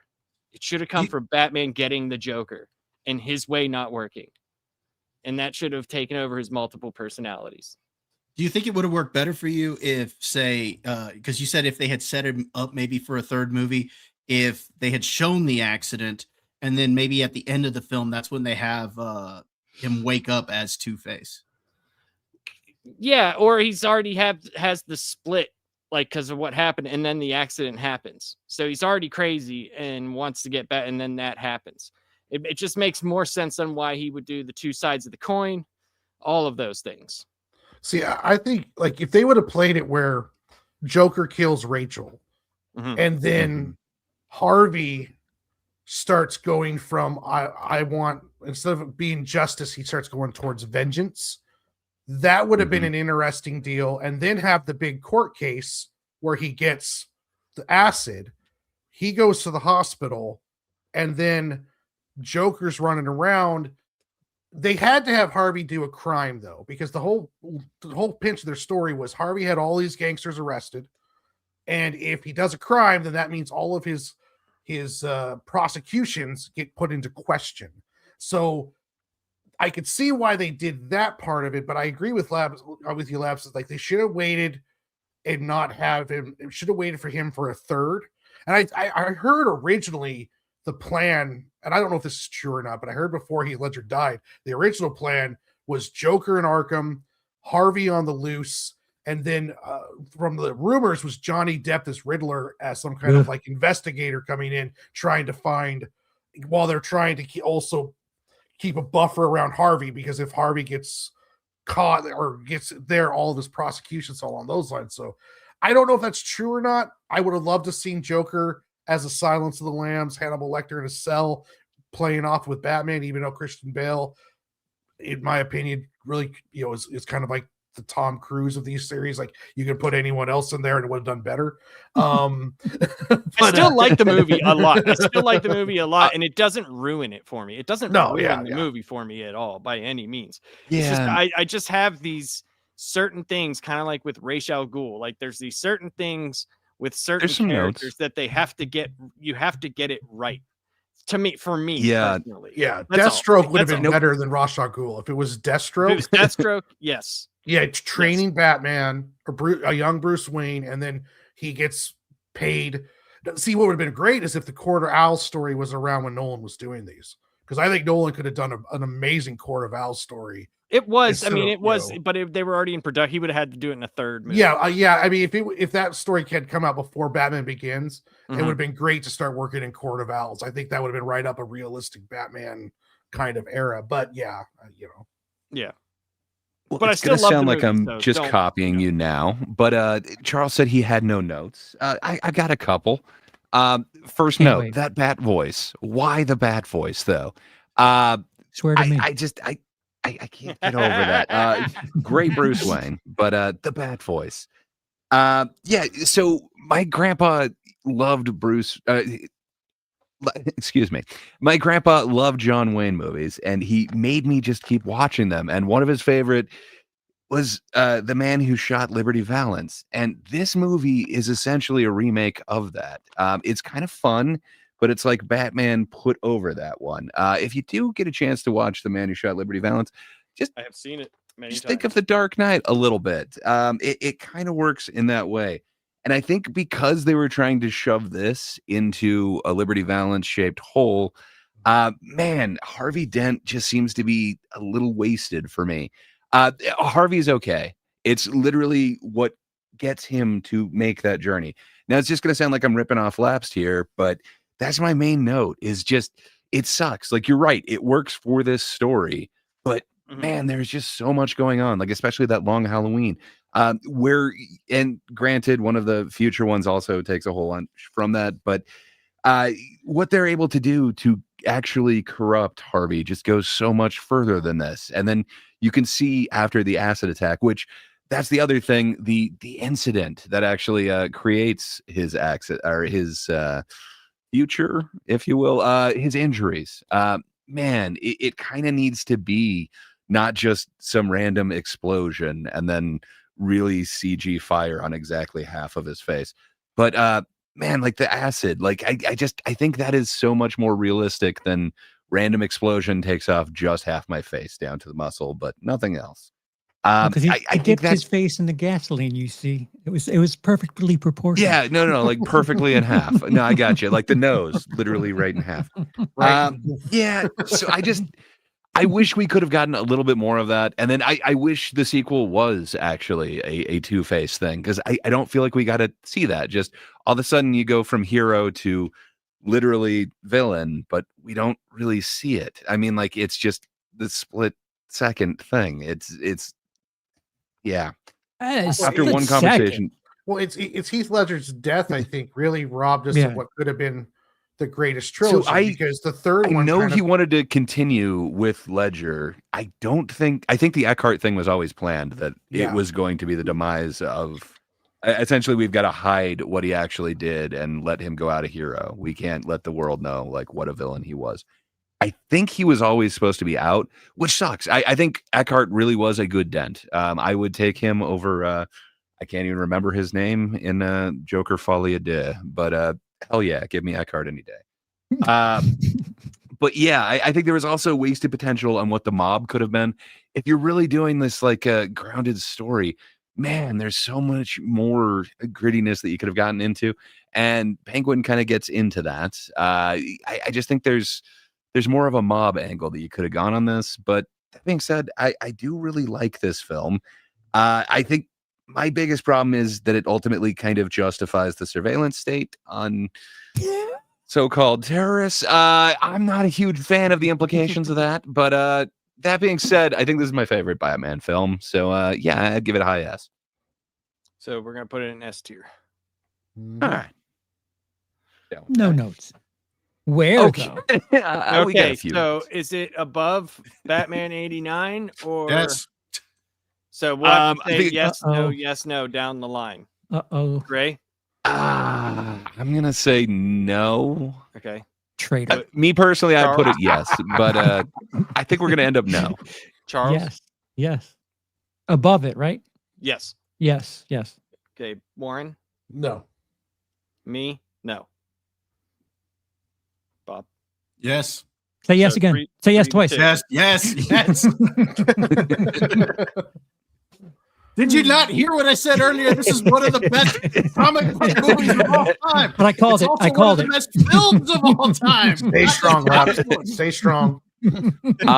Okay, now one that I don't think any of us would argue is the greatest film of all time. However, it does have a very iconic voice in it. Yeah, The Dark Knight Rises. Rate Oh. Nash.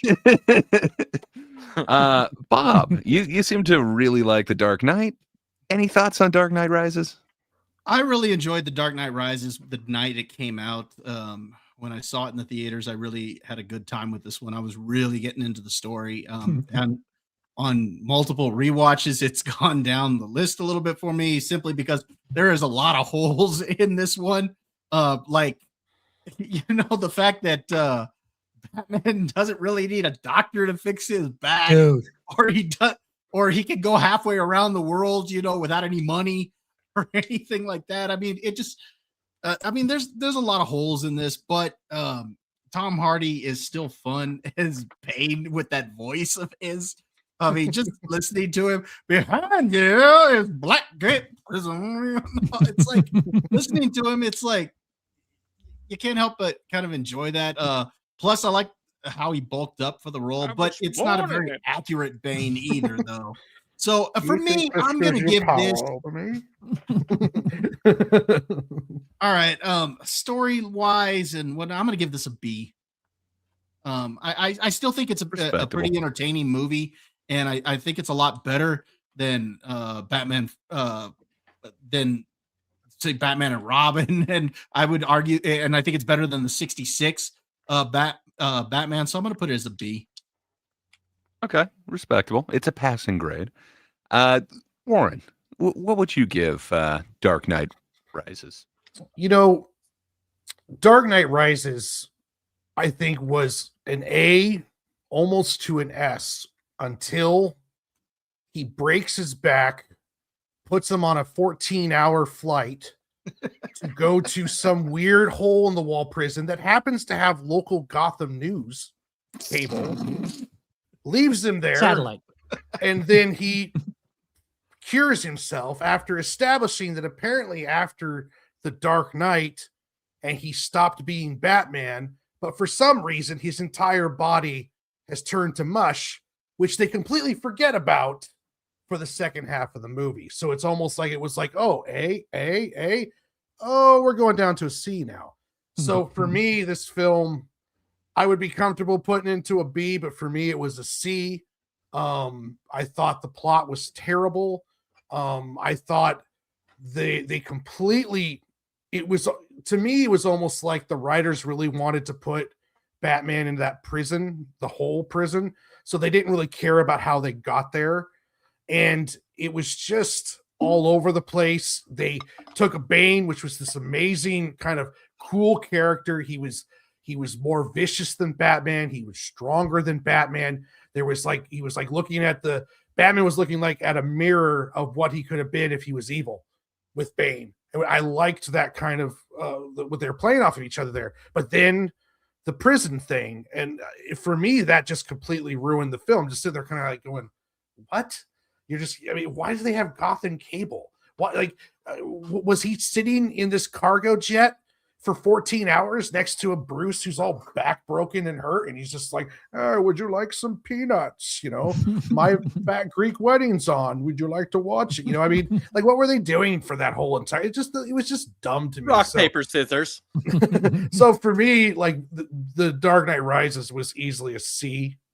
I would be comfortable if we all choose B, but I'm going to go with a C with it because it was just like, that after the back break, because the fight right before it was beautiful. You're friends with the Doc, all that stuff. He eviscerated him, but there was no reason to take him to the prison. Why not have him chained up on a truck and parade him around Gotham as, look, your symbol of protection is now nothing, something along those lines. But instead it's like, no, I'm going to take you to my ancient home and I'm just going to leave you here where you can apparently be fixed by your fellow inmates and then you'll escape.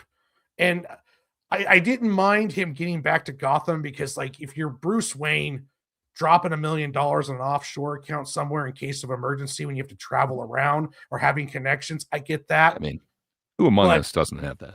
Let's not also forget, in my opinion, the worst portrayal of Catwoman by Anne Hathaway. Even though she's a beautiful woman and a great actress, she just kind of fell flat and she didn't really portray the role well at all. And for me, it's just a C.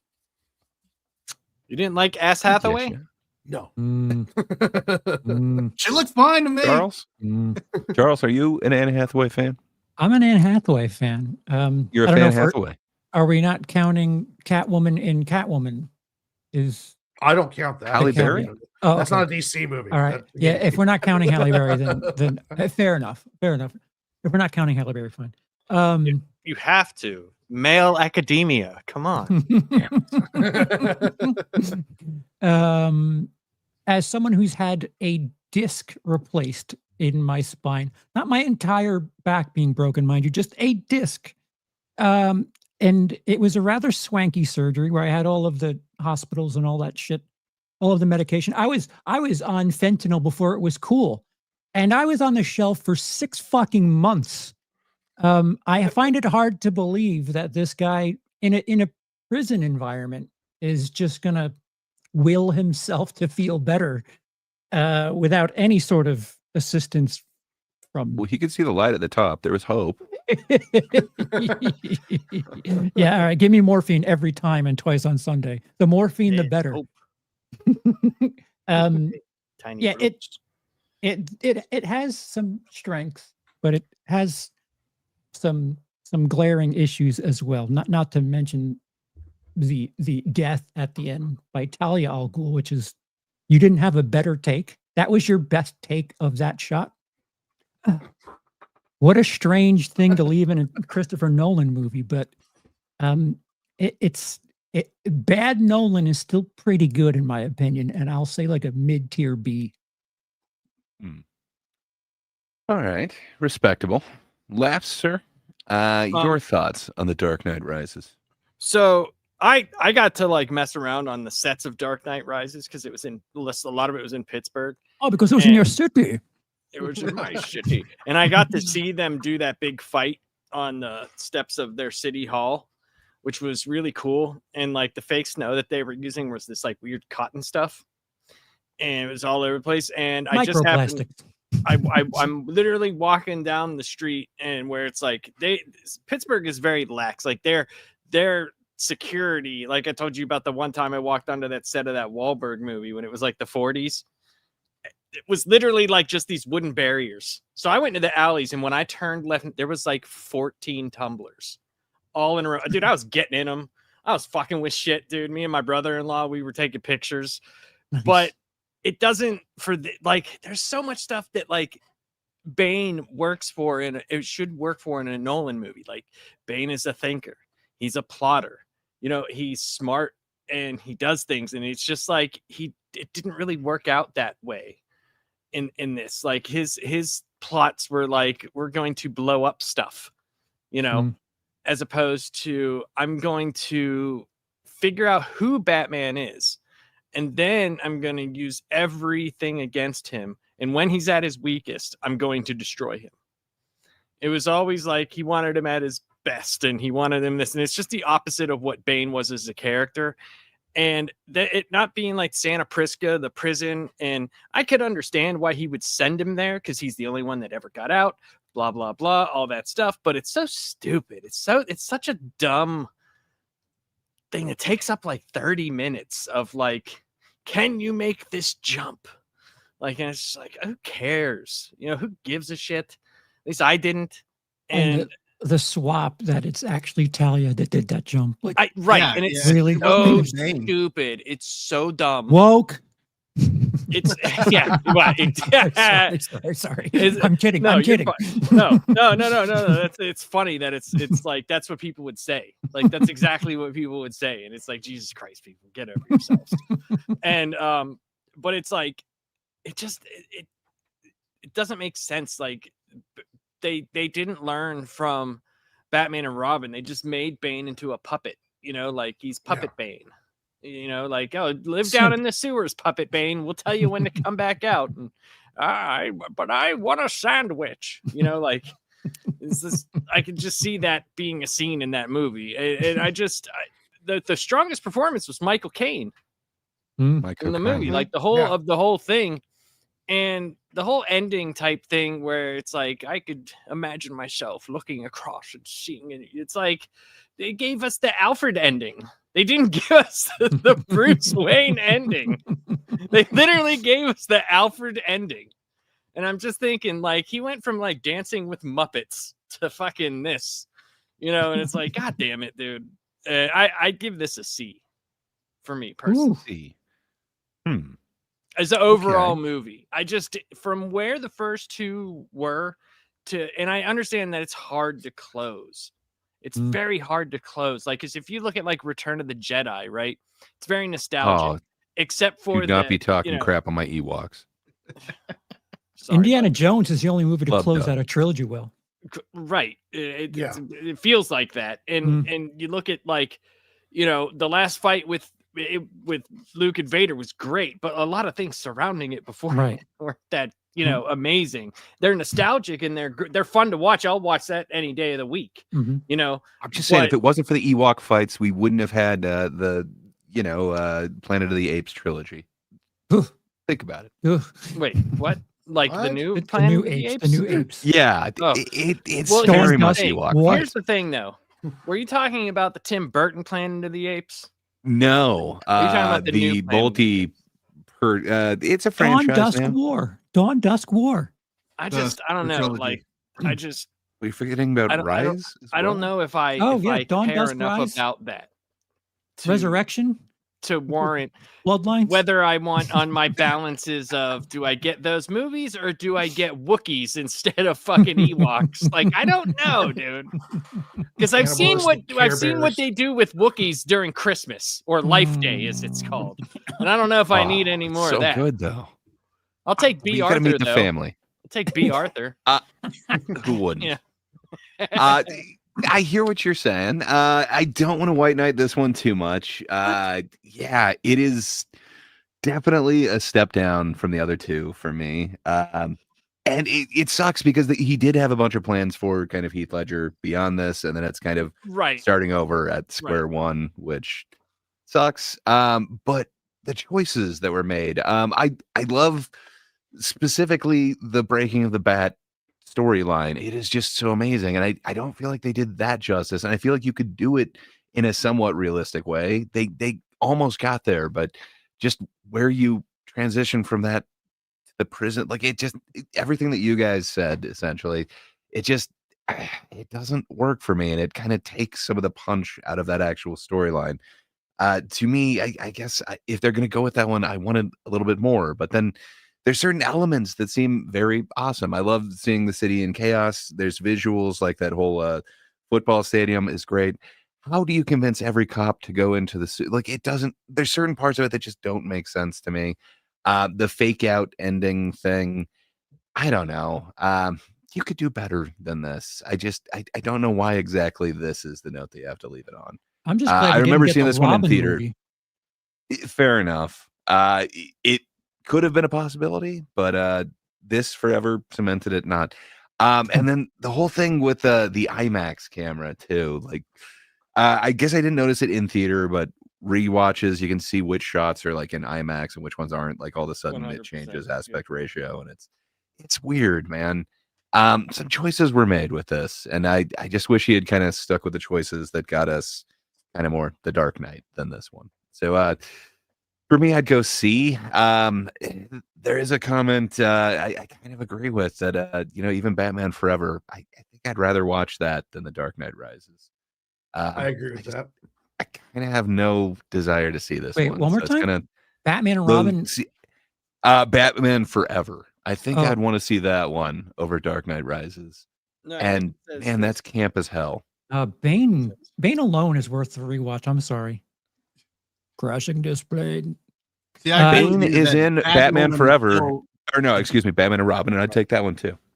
What's weird is that you spend the first half of the Thank you, movie Harry Guy sketches. establishing Bane as kind of like this pinnacle equal to Batman, and then you spend the rest of the movie completely sidelining him. Like even the pit, like Batman's like, so the only person to escape is Bane. And he's like, okay, if I do this jump, he's in this competition spiritually with Bane in a way. And then they just take all of that away. It's like, no, Bane was rescued by Ra's al Ghul as he was zip lining down, and the actual person who did it was a small little child girl that Bane protected from being train raped by the other prisoners, apparently, because there's no guards there. So I mean, like, I mean, it was just really weird. It was like it was almost like watching The Force Awakens and The Last Jedi, but it was all in one movie. Like the first half was Force Awakens, and The Last Jedi just spent the rest of the time dismantling the first part of it. So it was like, to me, it was just like, I don't know why you build a character up like that. I don't know why you establish Batman is broken and then not play into that more. I don't know why you don't, all of these decisions in the first half, then it was like all just kind of either forgotten or retroactively taken away in the second half. It was really weird choices. It was almost like two people wrote it and they were like fighting with each other, and it's just weird. Well, Nolan didn't want to do this, and they threw all of the money at him. It does feel forced out of all three of the movies. The Rises is the most one where it's like Nolan just kind of, well, I got to finish this, so let's do something. And I'll leave you an out at the end if you want to do the Robin movie. Fuck it. Yeah, it's gonna be called Robin Mysterious Skin 2. Yeah. Just so much that could have been done though. Like that buildup is so I just wish they had kind of paid it off how it really could have been. It's just one of my favorite storylines, the Broken Bat. So I happened to see, I think Charles, you had it as, was it an A? B. Oh, B. Okay, so we got B, C. We got 3 C's. Warren, and 2 were you at B's, a I think, C? right? I was a C. Yeah. you So have it at, 3 C's, 2 B's. I had it as a B. Okay. Okay. Lapsed, were you? Weren't you C as well? Yes. Yeah. We have 3 C's and 2 B's. 2 B's. All right. Do we put it above or below? We can do a low B or the first C. I put it below forever, but I think it's a C. I mean, you want to put it above forever, that's fine too. But I don't. Charles will quit the stream if we my put it heart's below there. So I think out of principle, it looks so much better. I would put it above forever, or yes, in the C category. Okay, in the C. Okay, I'll put it above forever. Yay. Compromise. Okay. Everyone's favorite Batman, Lego Batman. I only saw this one once. I like Will Arnett as Batman, but I don't remember much of it. To tell you the truth, I did not realize this was a theatrical movie. So, but I know I didn't see it in the theaters, but I enjoyed it. So I don't know. I guess I'd give it a B. It seems like kind of a campy Batman one. But I don't really have much to say on this one. Charles, I don't think you've seen this one, right? No, I have. I watched you have? the Ooh, Lego nice. movie, not the Batman version, and I, like you, I didn't realize. I thought this was like DLC for the original movie. Like, they have deleted scenes. Oh no, an entire movie. Okay, sure.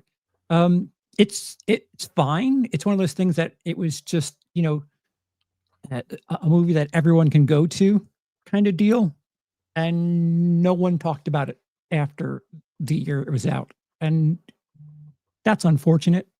It did really well at the theater did. too. Yeah, it did. For I think it was like a 80 or 90 million dollar budget. It made like 320, 330 or something like that. You have to look up the numbers. I'm sorry. But where would you put it, Charles?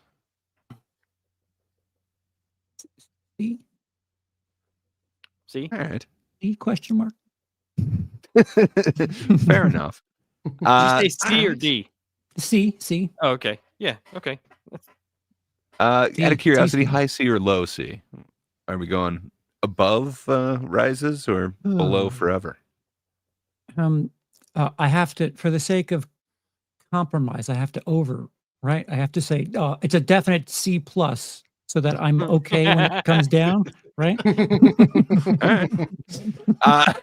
You don't give away your Warren, position sir? early. Any thoughts on Lego Batman? For me, it kind of goes up there with Batman 66. It's campy and fun, and it knows it is, and it was funny. It was well done. It didn't.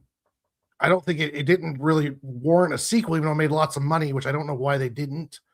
But I would say that this is a low B, maybe not as well done with its campiness as 66, but at the same time, it was a really fun, comical movie. So I put this as a B. Oh yeah. That's respectable. Lapsed as the biggest comic book fan, did Lego take your Batman away from you? No, because I went into it thinking it was gonna be like what the actual regular Lego movie Batman guy was in the Lego movie. So it was completely campy. It knew exactly what it was, and I thought it was. I can agree with Warren, like a B movie. All right. B. Bob, any thoughts on the Lego Batman movie? Not really thoughts. I'm gonna give it just a B. I think it's one of those that's enjoyable. I saw it with my kids. Maybe that's why I had a good time with it. If I had seen it on my own, maybe I wouldn't have enjoyed it as much. But I don't think it's it's kind of one of those that you don't really remember when you're talking about theatrical Batman films. So yeah, I'm going to say a B though, totally because didn't. again, I watched this with my kids. They had a good time with it, and I think I had a better time because they were enjoying themselves. All right. Well, Charles, because you compromised, I think that moves us up to a B now. Yep. I think it was 4 Bs and a C plus. So sorry, it beats Rises. It's fine. Yeah, Fine. we'll put it behind 66. Is that good? Yeah, I'm down with that. Okay. I thought of 66 a lot more than I thought of that one. Yeah. Yeah. I agree with that. Yeah. Okay, so now we've taken a departure. We're getting real dark. We're going to the Snyderverse, the Martha movie. Charles, any thoughts on Martha? Can you come back to me, please? I'm sorry. Sure. This isn't a power move. I can go first if you want. Yeah. I- Hey, Labs, you're the comic fan. I what do you probably think like Snyder's? I probably Ooh. like this more than most people. I hate the Martha stuff. I really dislike Doomsday, but I liked Batfleck quite a bit. Mm. I really liked him, and the theatrical release is not that, but the extended edition, the R-rated edition, I think is so much better. It explains so much more.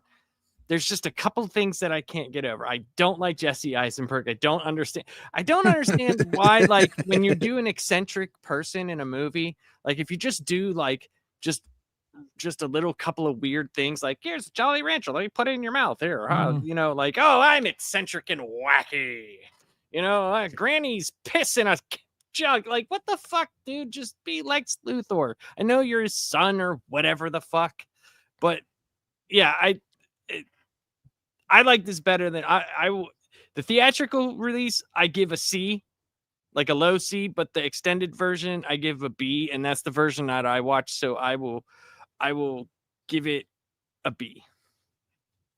Does that much change in it? So I liked the theatrical one so little that I was like, I do not want to spend any extra time with this. Snyder. Is it worth seeing the Snyder cut? There's like 12 more hours. It does a better job of showing Lex Luthor's manipulation of the two, but it still doesn't do enough.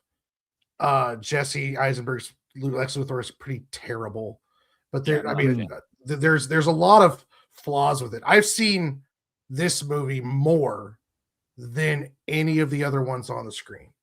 Why do you keep going back to it? Because to me,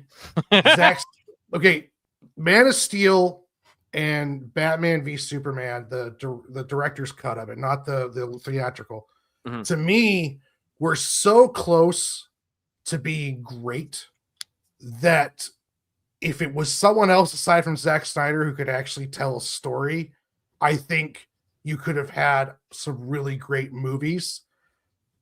But I do like Batfleck. I think I think Ben Affleck could have been a great Batman if he had the right movies. There was way too much into these films. They were establishing and introducing too many characters. They screwed up Doomsday.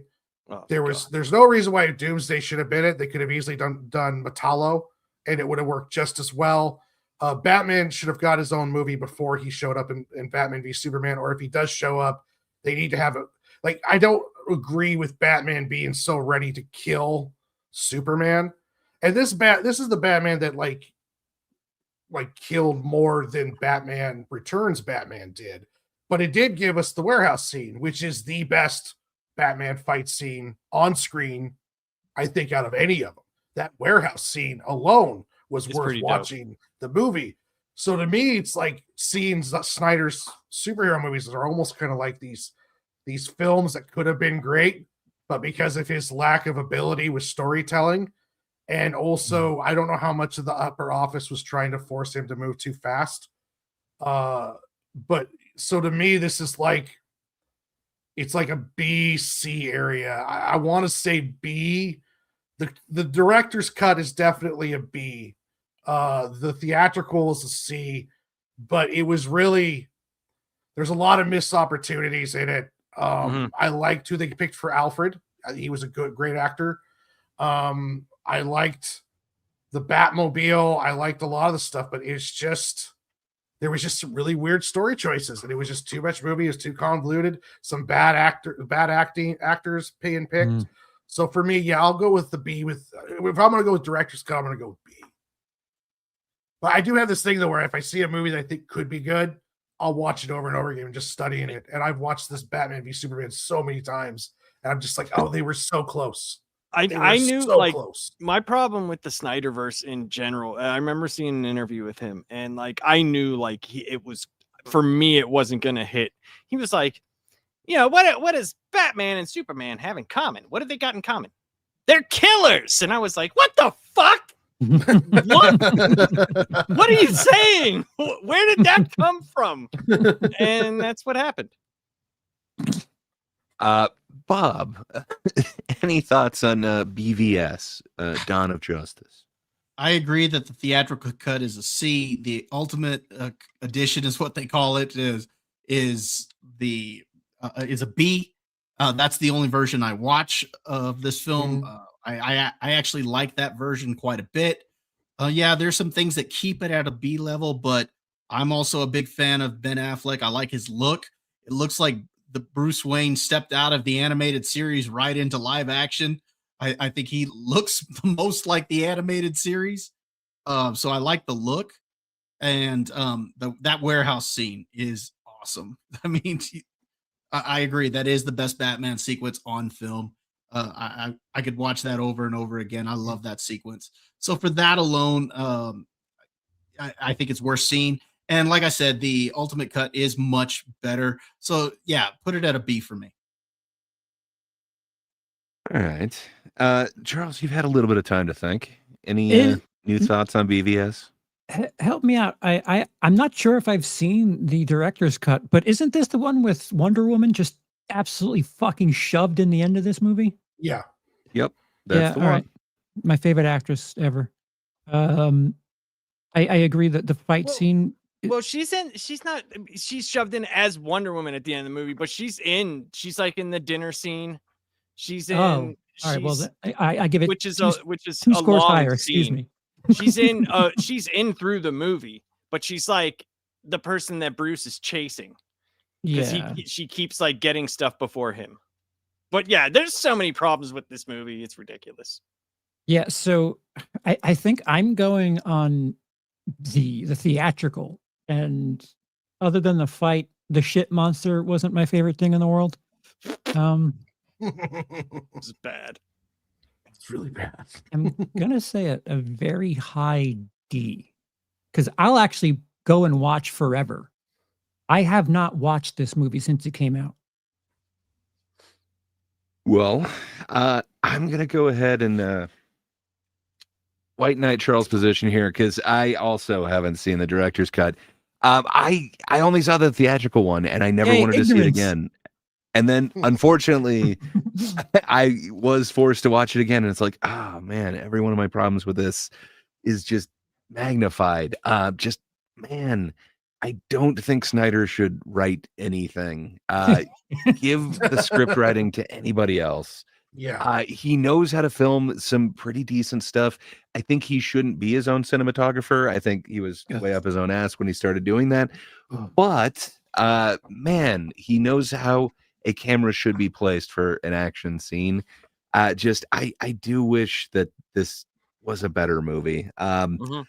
For me, it's totally a D experience. I don't want to go back to it. I would actually put Batman and Robin above it, but I like that for camp value. It's not because it's better. You're right. The warehouse scene is great, but that doesn't make a movie to me. I wish he just made a decent Batfleck movie, but I don't think he understood. I guess most of it's the Superman thing, which I'm not even a huge Superman fan. It's just that's not Superman. I don't know what he was trying to do with this. He stripped all the hope out of Superman. He destroyed. He took away Clark Kent, and he took all the hope out of Superman. And like even when Clark Kent is in Clark Kent mode with the glasses, he looks like a Calvin Klein model. Like Henry Cavill didn't even try to slouch. And then Perry White. I love Cavill. Perry White's acting really weird with it too. He's like calling him a nerd and stuff. It's like, hey, we can't make Cavill look like a nerd because he's too much of an alpha. So we're gonna have Perry White call him a nerd because then the fans will be like, oh yeah, well he is a nerd. Ha ha. It was like, no, he was a Calvin Klein model who kind of rolled around. There was no separation between the three, and Ben Affleck was able to pull off Playboy Batman better than Christian Bale. They used the voice synthesizer, so he didn't have the weird duck voice. And then when he played regular tragic Bruce Wayne, he did that really well too. It's like almost to Keaton level, in my opinion, on some stuff. If he would have had a better script, I think Ben Affleck would have been known as one of the top Batmans probably since Keaton. But yeah, it was a missed opportunity all the way around. Well, the fact that Ben Affleck went to the DC headquarters and actually went and asked artists and writers what their favorite interpretations of Batman was and what to do, mannerisms, all sorts of stuff. And then he was told don't do that. There you go. That's all you got. Like, there's just there's a lot of problems with this movie. Netflix. And when I saw it in the theater, I disliked it. I did not like this movie at all. Like when I saw it in the theater, I disliked it. But when I saw the extended version, I was like, okay, this isn't nearly as bad as the theatrical cut, but it still has the same problems that are in the theatrical cut, but there's a lot more explanation of a lot of things that did not make sense. But I think all of you said C for the theatrical cut though, right? Yes. Yeah. Where C for the theatrical cut. Where is the extended edition? Is that like on Blu-rays and stuff, or is that like on HBO Max? On HBO Max. Yeah. Okay. You can choose the extended version. version. Check that out. Like it doesn't. So it's on Netflix now. Oh yeah. It's called the Ultimate Edition. Okay. And you should be able to find it on HBO Max. If not, it's out there on Blu-ray and stuff. I think the issue is this: if you hate the movie already, like, and don't have a like of the characters themselves, because like I said, I liked Cavill as Superman. I didn't like him as Clark Kent. Yeah. I liked Batfleck as both. I liked both interpretations of it. But Eisenberg is just awful. And Eisenberg's terrible. Yeah, it's bad. It's bad. Very bad. This iteration of Superman is what made me appreciate the one that just came out this year, because normally I don't like the idea of like hokey, I don't know, bright. I don't like that comic-y version of things. But because they did this to Superman over the course of the 2010s, whatever came out this year was a very welcome, pleasant surprise for me. I didn't know you could make me root for, Hulk Hogan Superman, but alas. Well, I mean, I get that. I can understand that. I just look at like it was this Superman movie even comparatively to this Christopher Reeve Superman, all that stuff, trust me, I have like 70 years of Superman comics. It was probably the closest to the way that Clark Kent acts, especially when he was younger. He did freak out. He would like, he was very passionate about the stuff that he did. And as much as like the glasses thing, it makes people see him differently. At least he still tried to be disheveled as Clark Kent.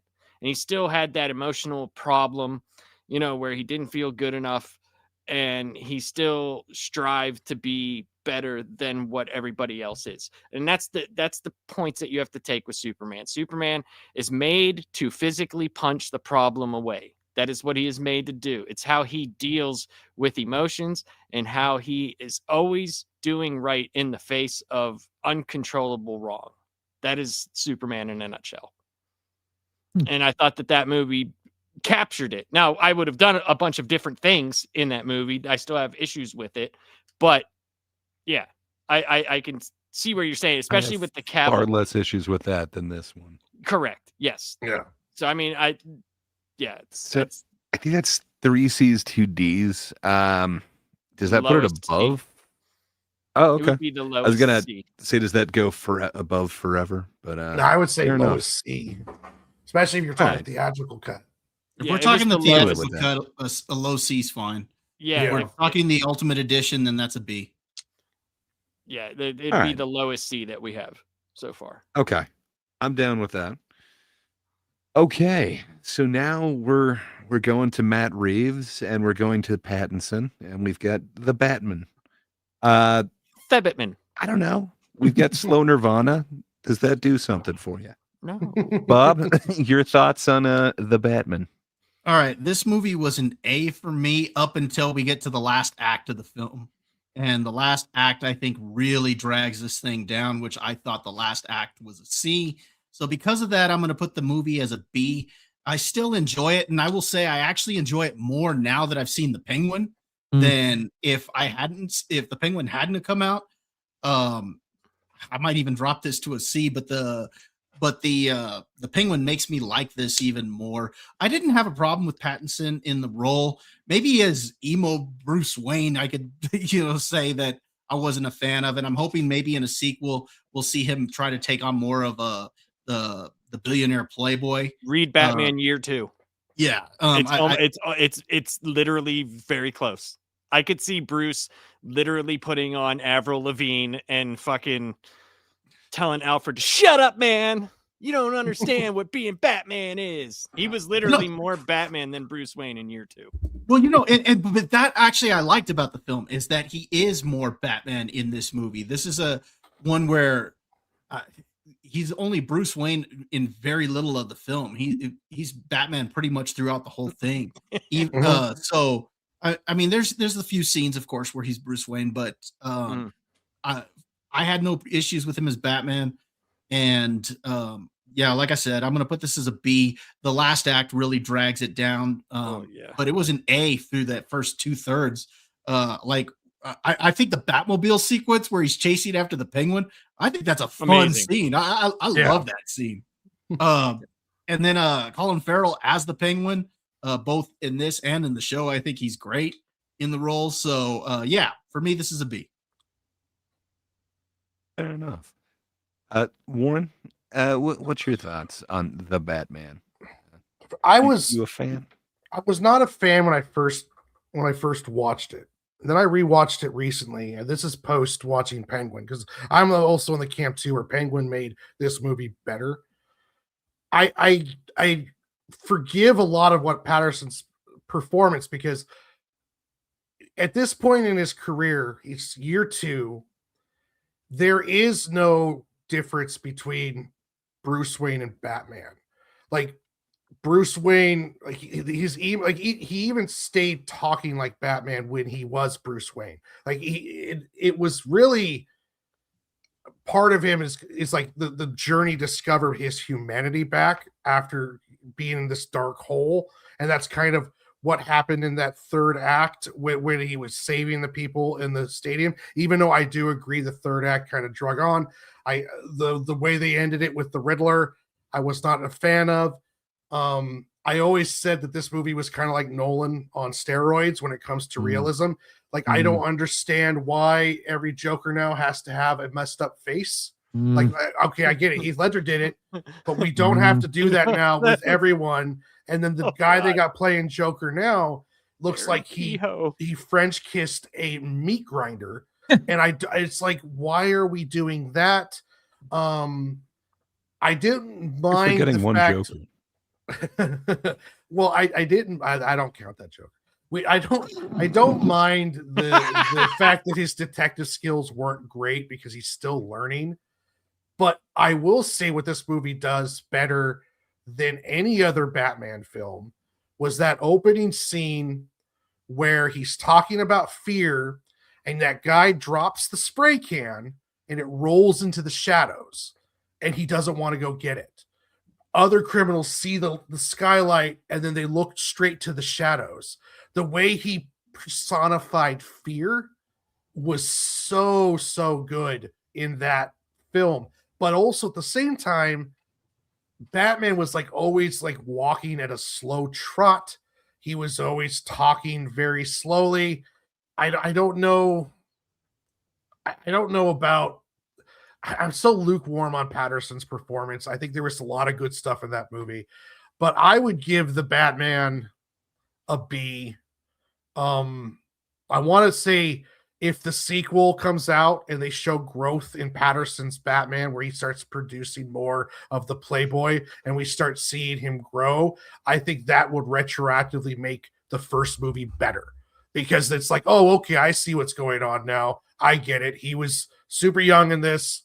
Now he's kind of discovering who he is more, and then we get to kind of see the battle between the three personalities, which they're already starting to kind of play. Like, there is no Playboy Bruce Wayne, because honestly, Bruce Wayne right now is just a traumatized kid fighting crime as Batman. So as far as he's concerned, he is the only thing left is Batman. And when he's not Batman, he's just he's working on to his next Batman time period.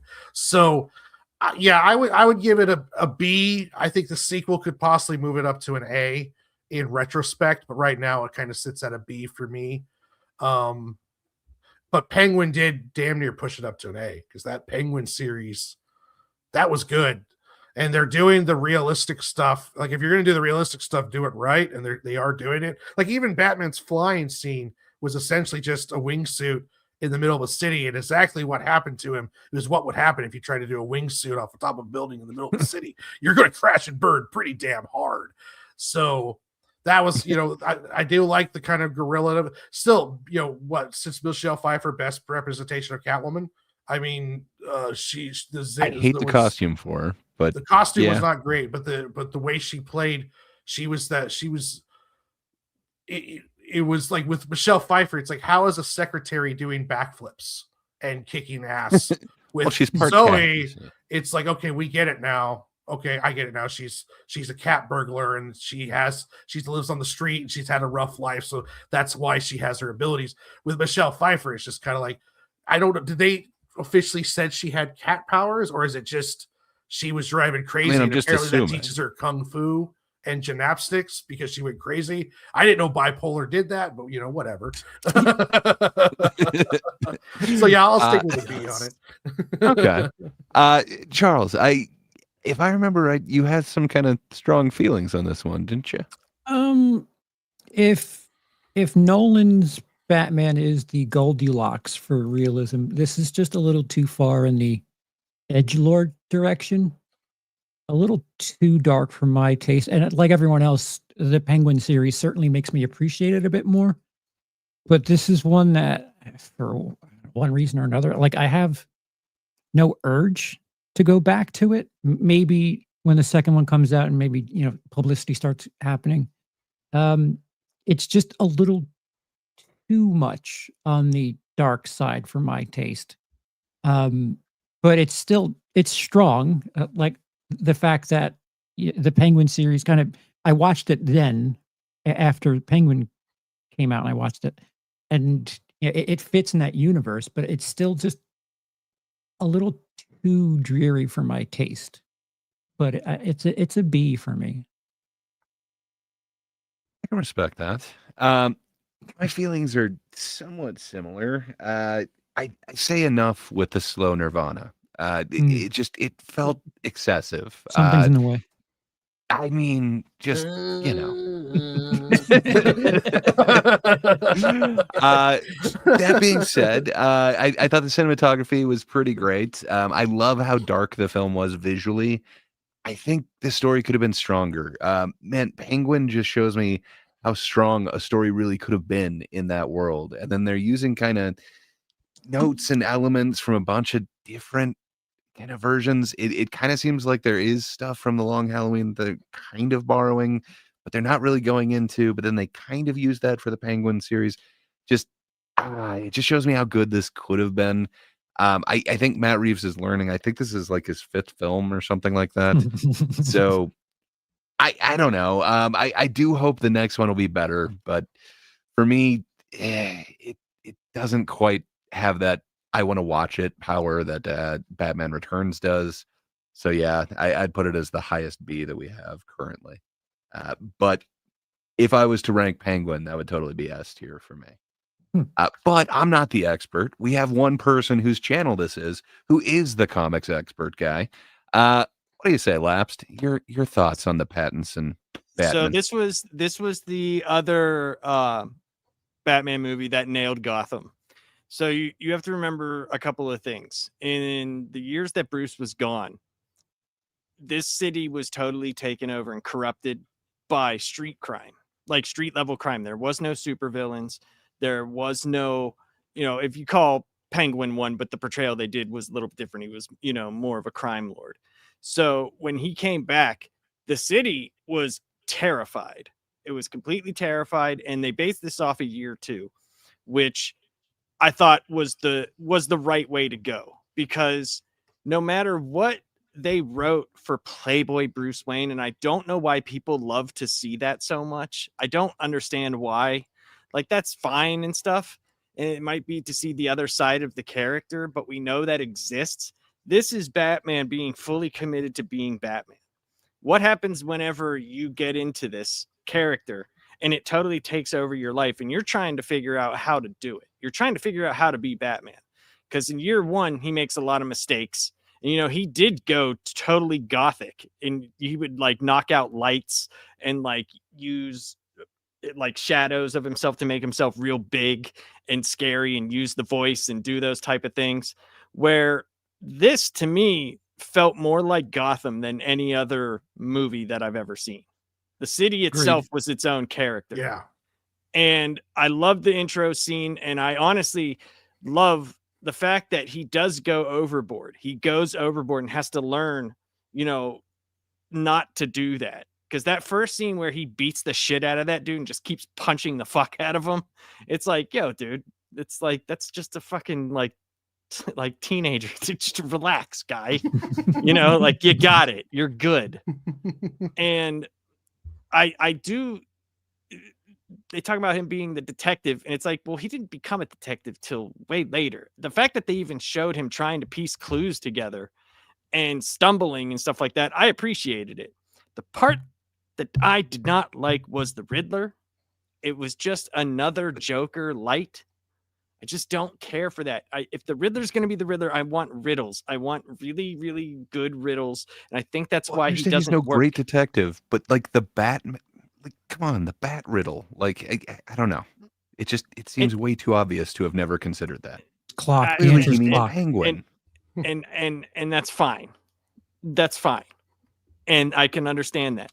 But it's more to me like I just didn't like the Riddler, and I hated the YouTube thing.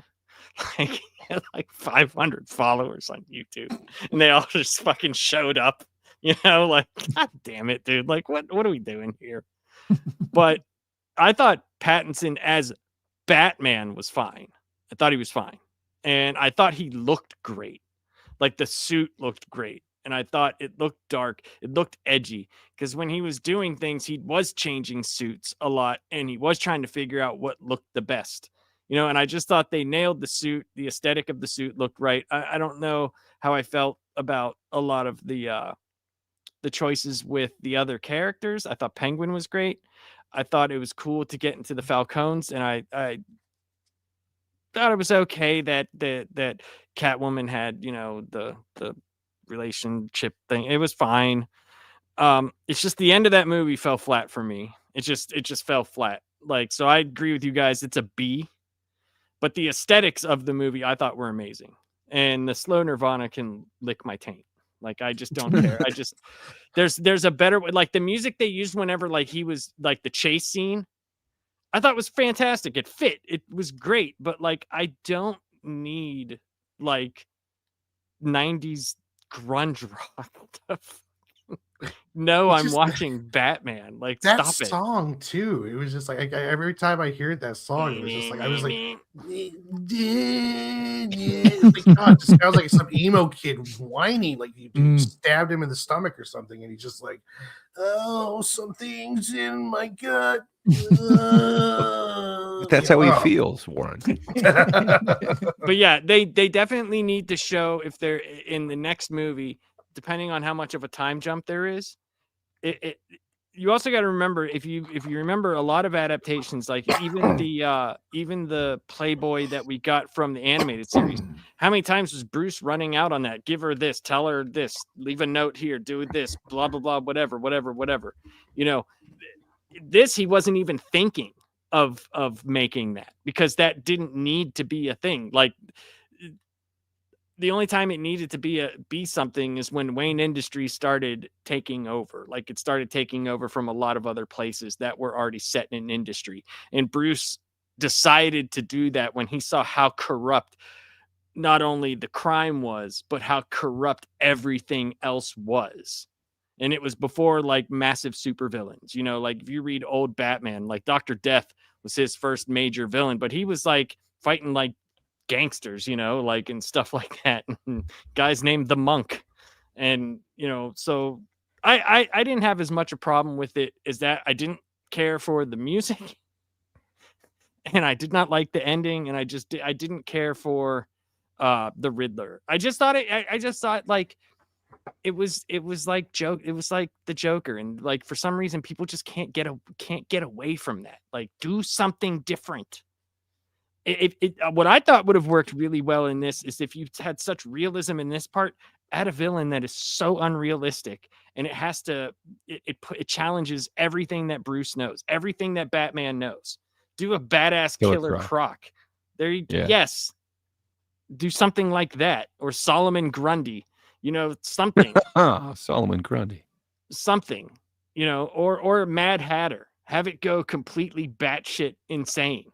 The Mad Hatter would be fun, But yeah, Clayface would be cool. Clayface would be really cool. But then I'd look at that with the budget that it already was, and then the budget would have been like $500 million, and we would have got a shitty Clayface, probably. But man, I see what we're you're doing. Saying. Like, $40 million for the DC version of it now. And, so we'll see. That would be fine. Netflix version. That would be fine. So I mean, I don't know. I didn't care for the Riddler and the YouTube thing. But I did like that he actually learned a lesson. He did learn a lesson. Yeah. Which I don't know if definitely not the worst. Other ones. I think all of us would take him over Clooney at this point, right? Oh, even if we're unsure what he'll turn into. For sure. I think it's a B movie. It's a B movie. All right. Do we put it above 66 or below? I'd put it above myself. Above. Yeah. Okay. I'm down with like above, I said, Charles. this was borderline an A, or this was an A up until a certain point in the movie. And that last act really brought that down. So I'll go with you guys, but I would think it would be in the middle, because I just think 66 knew what it was. It knew exactly what it was. Hold that thought, because I'm with you. Gray, you're going to have to decide it then, because unless you're formally saying above lapsed, if you're not, you'd be surprised that it isn't as lopsided as you're imagining. I think it's right below 66. I agree with that. Okay. Tiebreaker, Greg. I'll support it. I would rather watch 66 than the Batman. Fair Wow. enough. See, Fair laughs. enough. All right. Speak your Well, that mind. is the You never know official what happens. ranking. That kind of sounds right to me. I think I might have had Mask of the Phantasm a little bit lower, like the end of the A column, but other than that, I think it you need feels to about right rewatch to it. me. I think you need I to think, rewatch yeah, it. I think it's 'Cause I think S Mask tier of the myself. Phantasm is an S. All the Yeah, way. same here. It's S definitely tier. one that I've watched the least up here. Chat said that too. So I think I need to figure out how to watch that. You have Netflix HBO in the near Max, future. Netflix. HBO presented by Netflix. I don't, but I have an uncle who can share his password with me. I can get you a copy. Yeah, Go into the Labs library. my Go- uncle is Well, very, hell yeah. very, very friendly man. He travels through the international waters. My uncle does. Oh, Well, that seems like the official tier list. I think that makes it pretty damn official. Not I much don't hate fighting that. Anyone? either. It's pretty. Yeah. Yeah. All right. Well, as a quick palate cleanser, now that we're more familiar with the flicks, do you think you could recognize them from, say, if you were to just hear a review, either a 5-star, 1-star review? Oh no. Think you could name it? Ooh. Oh no. Hey, Labs, would you mind sharing that? You didn't say there's gonna be thing there? homework. Oh, there's homework, but don't worry about it. It's pretty close. So, yeah, I went with the super cinematic site, Letterboxd. They're snobby over there. Hey. So, yeah. Do I have to do this or you? You don't have to do anything, sir. Okay, You just have to answer a question because you Okay. are a comic expert. So, as the comic expert, we got a 5-star review, and it's from just the other day, November 30th of 2025. Anyone not giving this 5 stars is lying. Is the background Which- a hint? Yeah, It I'm is going to say not. that. It's just Batman-y. Okay. But yeah, any guess as to what Batman movie this reviewer was talking about? Wow. Lapsed. Your comic status is on the line here. It is Just so you definitely know. not. It is definitely not. I think it should be obvious to a comic expert. Come on, man. Anyone not? Well, then Batman and Robin.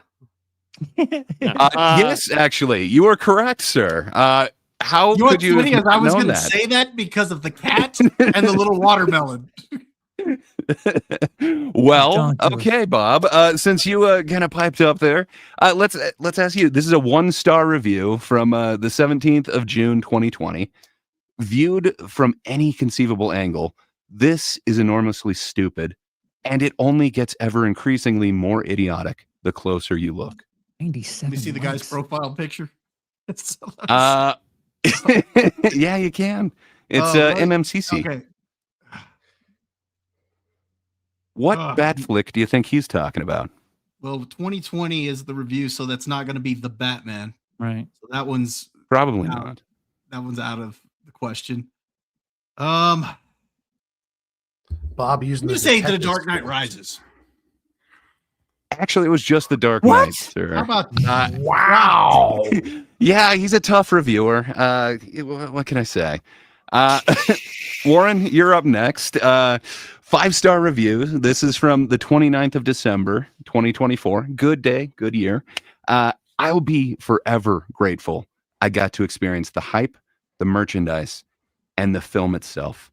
It's still the best comic book film I've ever seen. A moment in time I'll never forget. 5 stars. Batman 89. I'm afraid it was BVS, Dawn of Justice. I'm sorry, sir. You know what? It's obvious.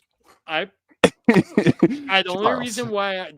reason why I actually was going to say Batman v Superman is because of it had so much hype behind it. It had so much fucking hype. The fact that I was going into 7-Eleven and there were bat cups everywhere and it was like fucking bat underwear, it was everywhere. Yeah, that symbol of the Superman symbol in the Batman. Oh, that was yeah. everywhere. Everywhere. Okay, we did live through that hype. I just forgot. Charles, 1 star, watched by Emily on the 27th of October, 2021. just another incredibly boring white man. Is that a vape in her mouth for her fucking profile picture? It could there? be. It's definitely a cell phone in front of a mirror. But what film do you think she could be talking about? So this also cannot be Thebetman. So,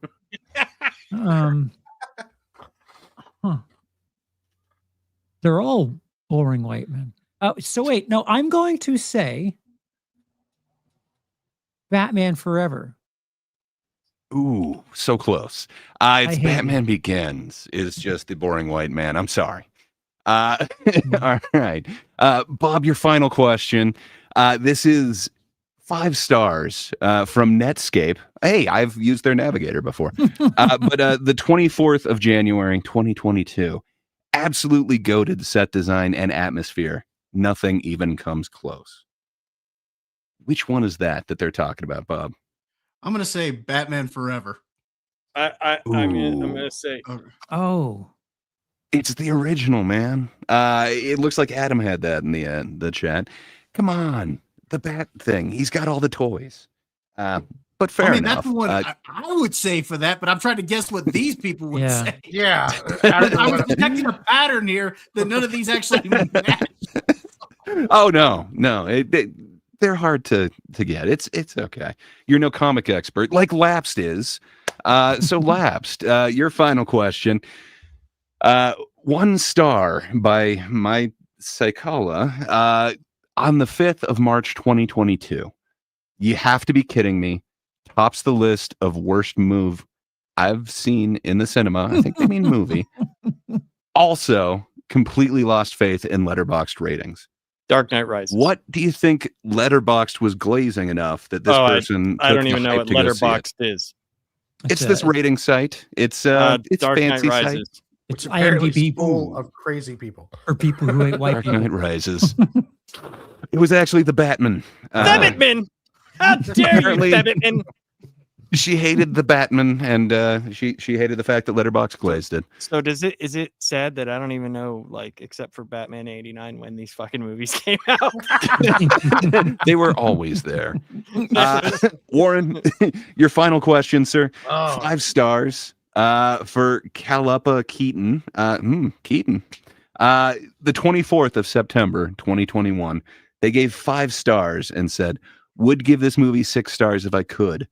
I literally do not need to see another Batman movie again as long as I live. What Batman has that effect on someone? I'm going to go with Dark Knight Rises. MSK Forever. Yes, actually, it is MSK Forever. You can see how that film would turn somebody off of Batman Forever. And Charles, the final question. It's 1 star from Jack Penchuk on the 8th of May, 2022.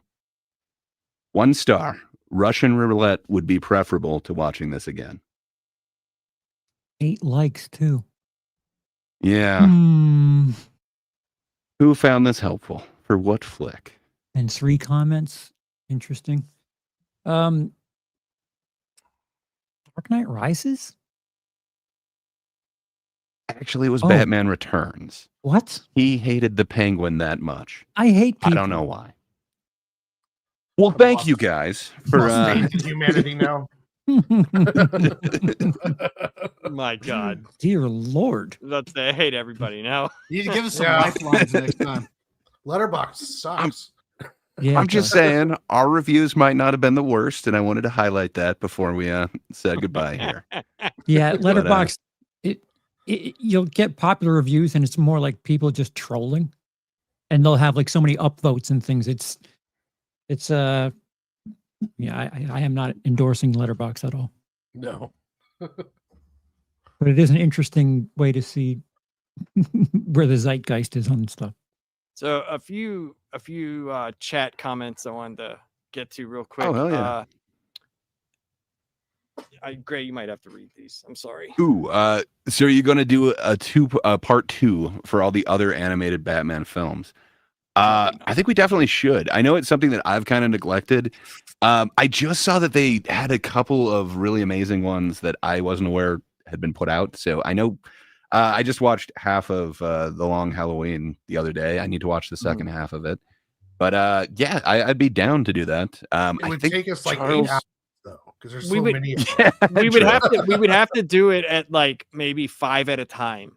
You know what I'm saying? Like, or something like that. Because I think I have like 64 of the DC animated upstairs, and like 32 of them have Batman in it or centric around Batman. Yeah, there's a lot. Yeah, I'd be down. It would take us some time. Sorry, Charles. Yeah, go right ahead. I last year there was a Blu-ray set that had all of the Batman films on, like it was like 12 movies on one set, and I regret not picking it up.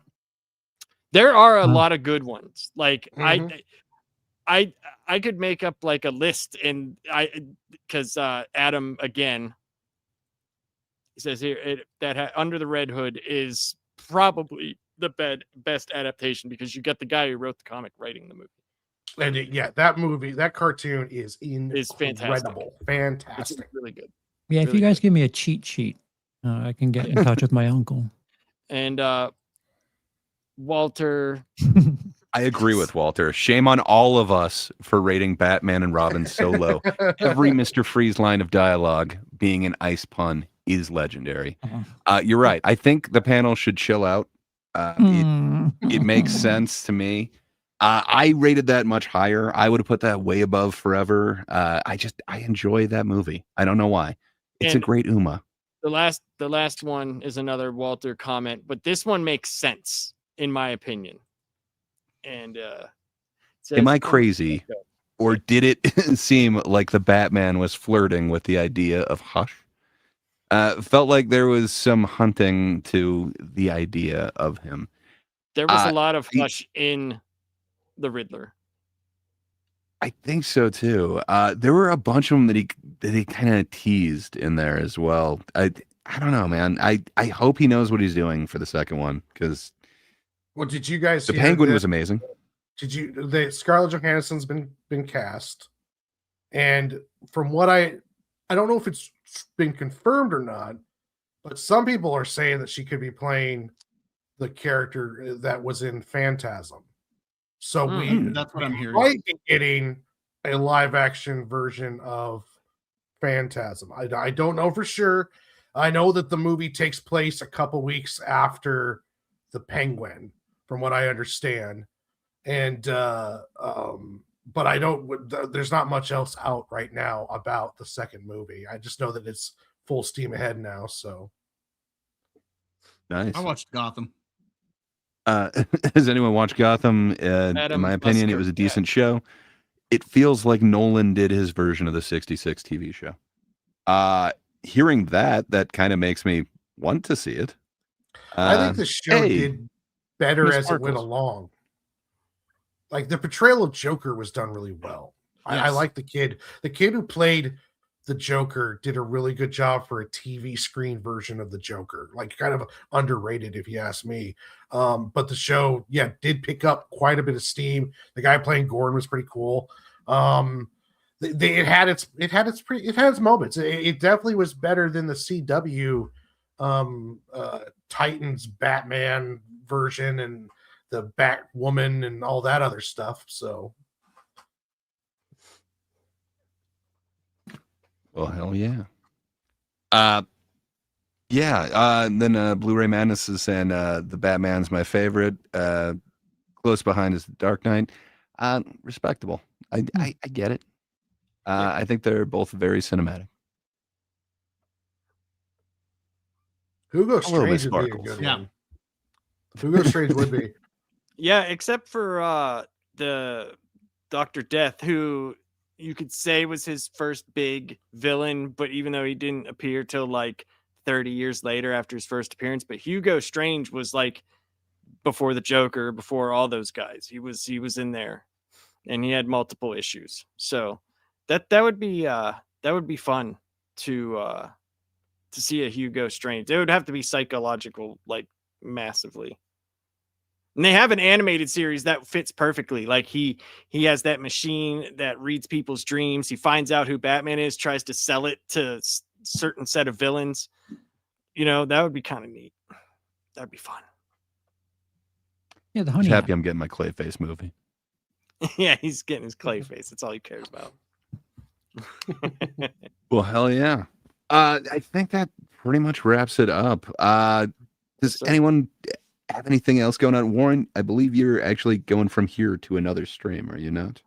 Yes, I'm going to leave the high-rise suite of the last panel and go down into the dredged basement dungeons of the land of MSK, where I will be there with Full Metal Nate, and I'm sure we're probably going to be talking most likely about the Netflix buying of Warner Brothers. That's what I'm just guessing. Either that, or we'll just be watching me and Full Metal Nate try to steer MSK away from his cliff of horrible, hateful things. So either one of those things could happen on the MSK show. You know what? Who knows what's going to happen on the MSK show? It's kind of like a rooster or dog fight. Anything can happen at any time. Just don't get in their way. So I actually said to MSK, I was like, hey, dude, if you're talking about Warner Brothers and Netflix deal, I was like, I did a lot of research on it. His response. Ready for this? Oh, God. Tonight we will have 3 shit. That will be big topic. S. And I went, all right, dude, whatever. I don't even want to talk to you anymore. Just forget I messaged you. I like Polar Knight's comment. We have every stage of beard growth on this panel. It is true. That is kind of awesome. I've never thought of it that way. We should have arranged ourselves thusly. Bob, do you have anything that you'd like to promote going on? Here we go. Well, go ahead, Charles. What were you going to say? What does "we have 3" mean? I'm sorry. I need a translation of MSK to English. He have 3 shit. What that translates as in, oh, good Sir Laps, I have 3 topics tonight, that being one of them, and we're going to have a wonderful time this evening. Or that means, no, Laps, you can't come on here because you're probably going to, know what you're talking about. And you're not going to talk about. So if he does talk about it, he wants to say shit that's just not true. Oh. Because he's got inside track on why it's being sold. It has something to do with feminism or something. Oh, yeah. Sorry, Bob. no. Just sorry, on my Warren. channel, we're going to be doing, like I said, we're going to be talking about Kill Bill on Tuesday at 9:30 Eastern on Dad's Turn to Talk. We're also going to be giving, like I said, either a tier list of Tarantino's films or doing our own personal rankings. I'm probably leaning more towards our own personal rankings just because, like Charles said, there's so many that are S's on there. It's kind of it is hard to do. It's going to kind of get boring because everybody's being S. So, so for that reason, we'll probably do our own personal rankings. But looking forward to that. That should be a lot of fun. You can also catch me on the MSK show on here on Fridays, of course, and you can find me on X and on Criticless. Hell yeah. Charles, sir, you Yes. got anything to announce going on? No word on whether or not something is happening tomorrow. Okay. So I guess for a viewer, that'd be a surprise. If it does happen, so be on the lookout. Ring the bell? Otherwise I'll be filming something that will be edited, maybe not until around Christmas, but there's a thesis video on Dawn of the Dead 2004, starting the zombie craze of the 2010s. The Poison Ivy video should be done sometime in the month of December, and I might tackle Delia Forever for who would like that, because I hate myself. And Tuesday, I don't know if we've decided what the hell's happening with the ticket, but I have had an extra half week to process Brendan Schaub, and I'm angry at someone. I don't know who yet, though. I'm hiding. I didn't do it. Lapster, only you got anything going on? Yeah. tomorrow, I mean, well, I'm not sure. Tomorrow it's supposed to be MSK's birthday thing. Oh, I forgot. Oh, that's right. I forgot about that. So I don't know, but I will be watching UFC tomorrow. So there's that. And I will be finishing a video on. I read this really cool.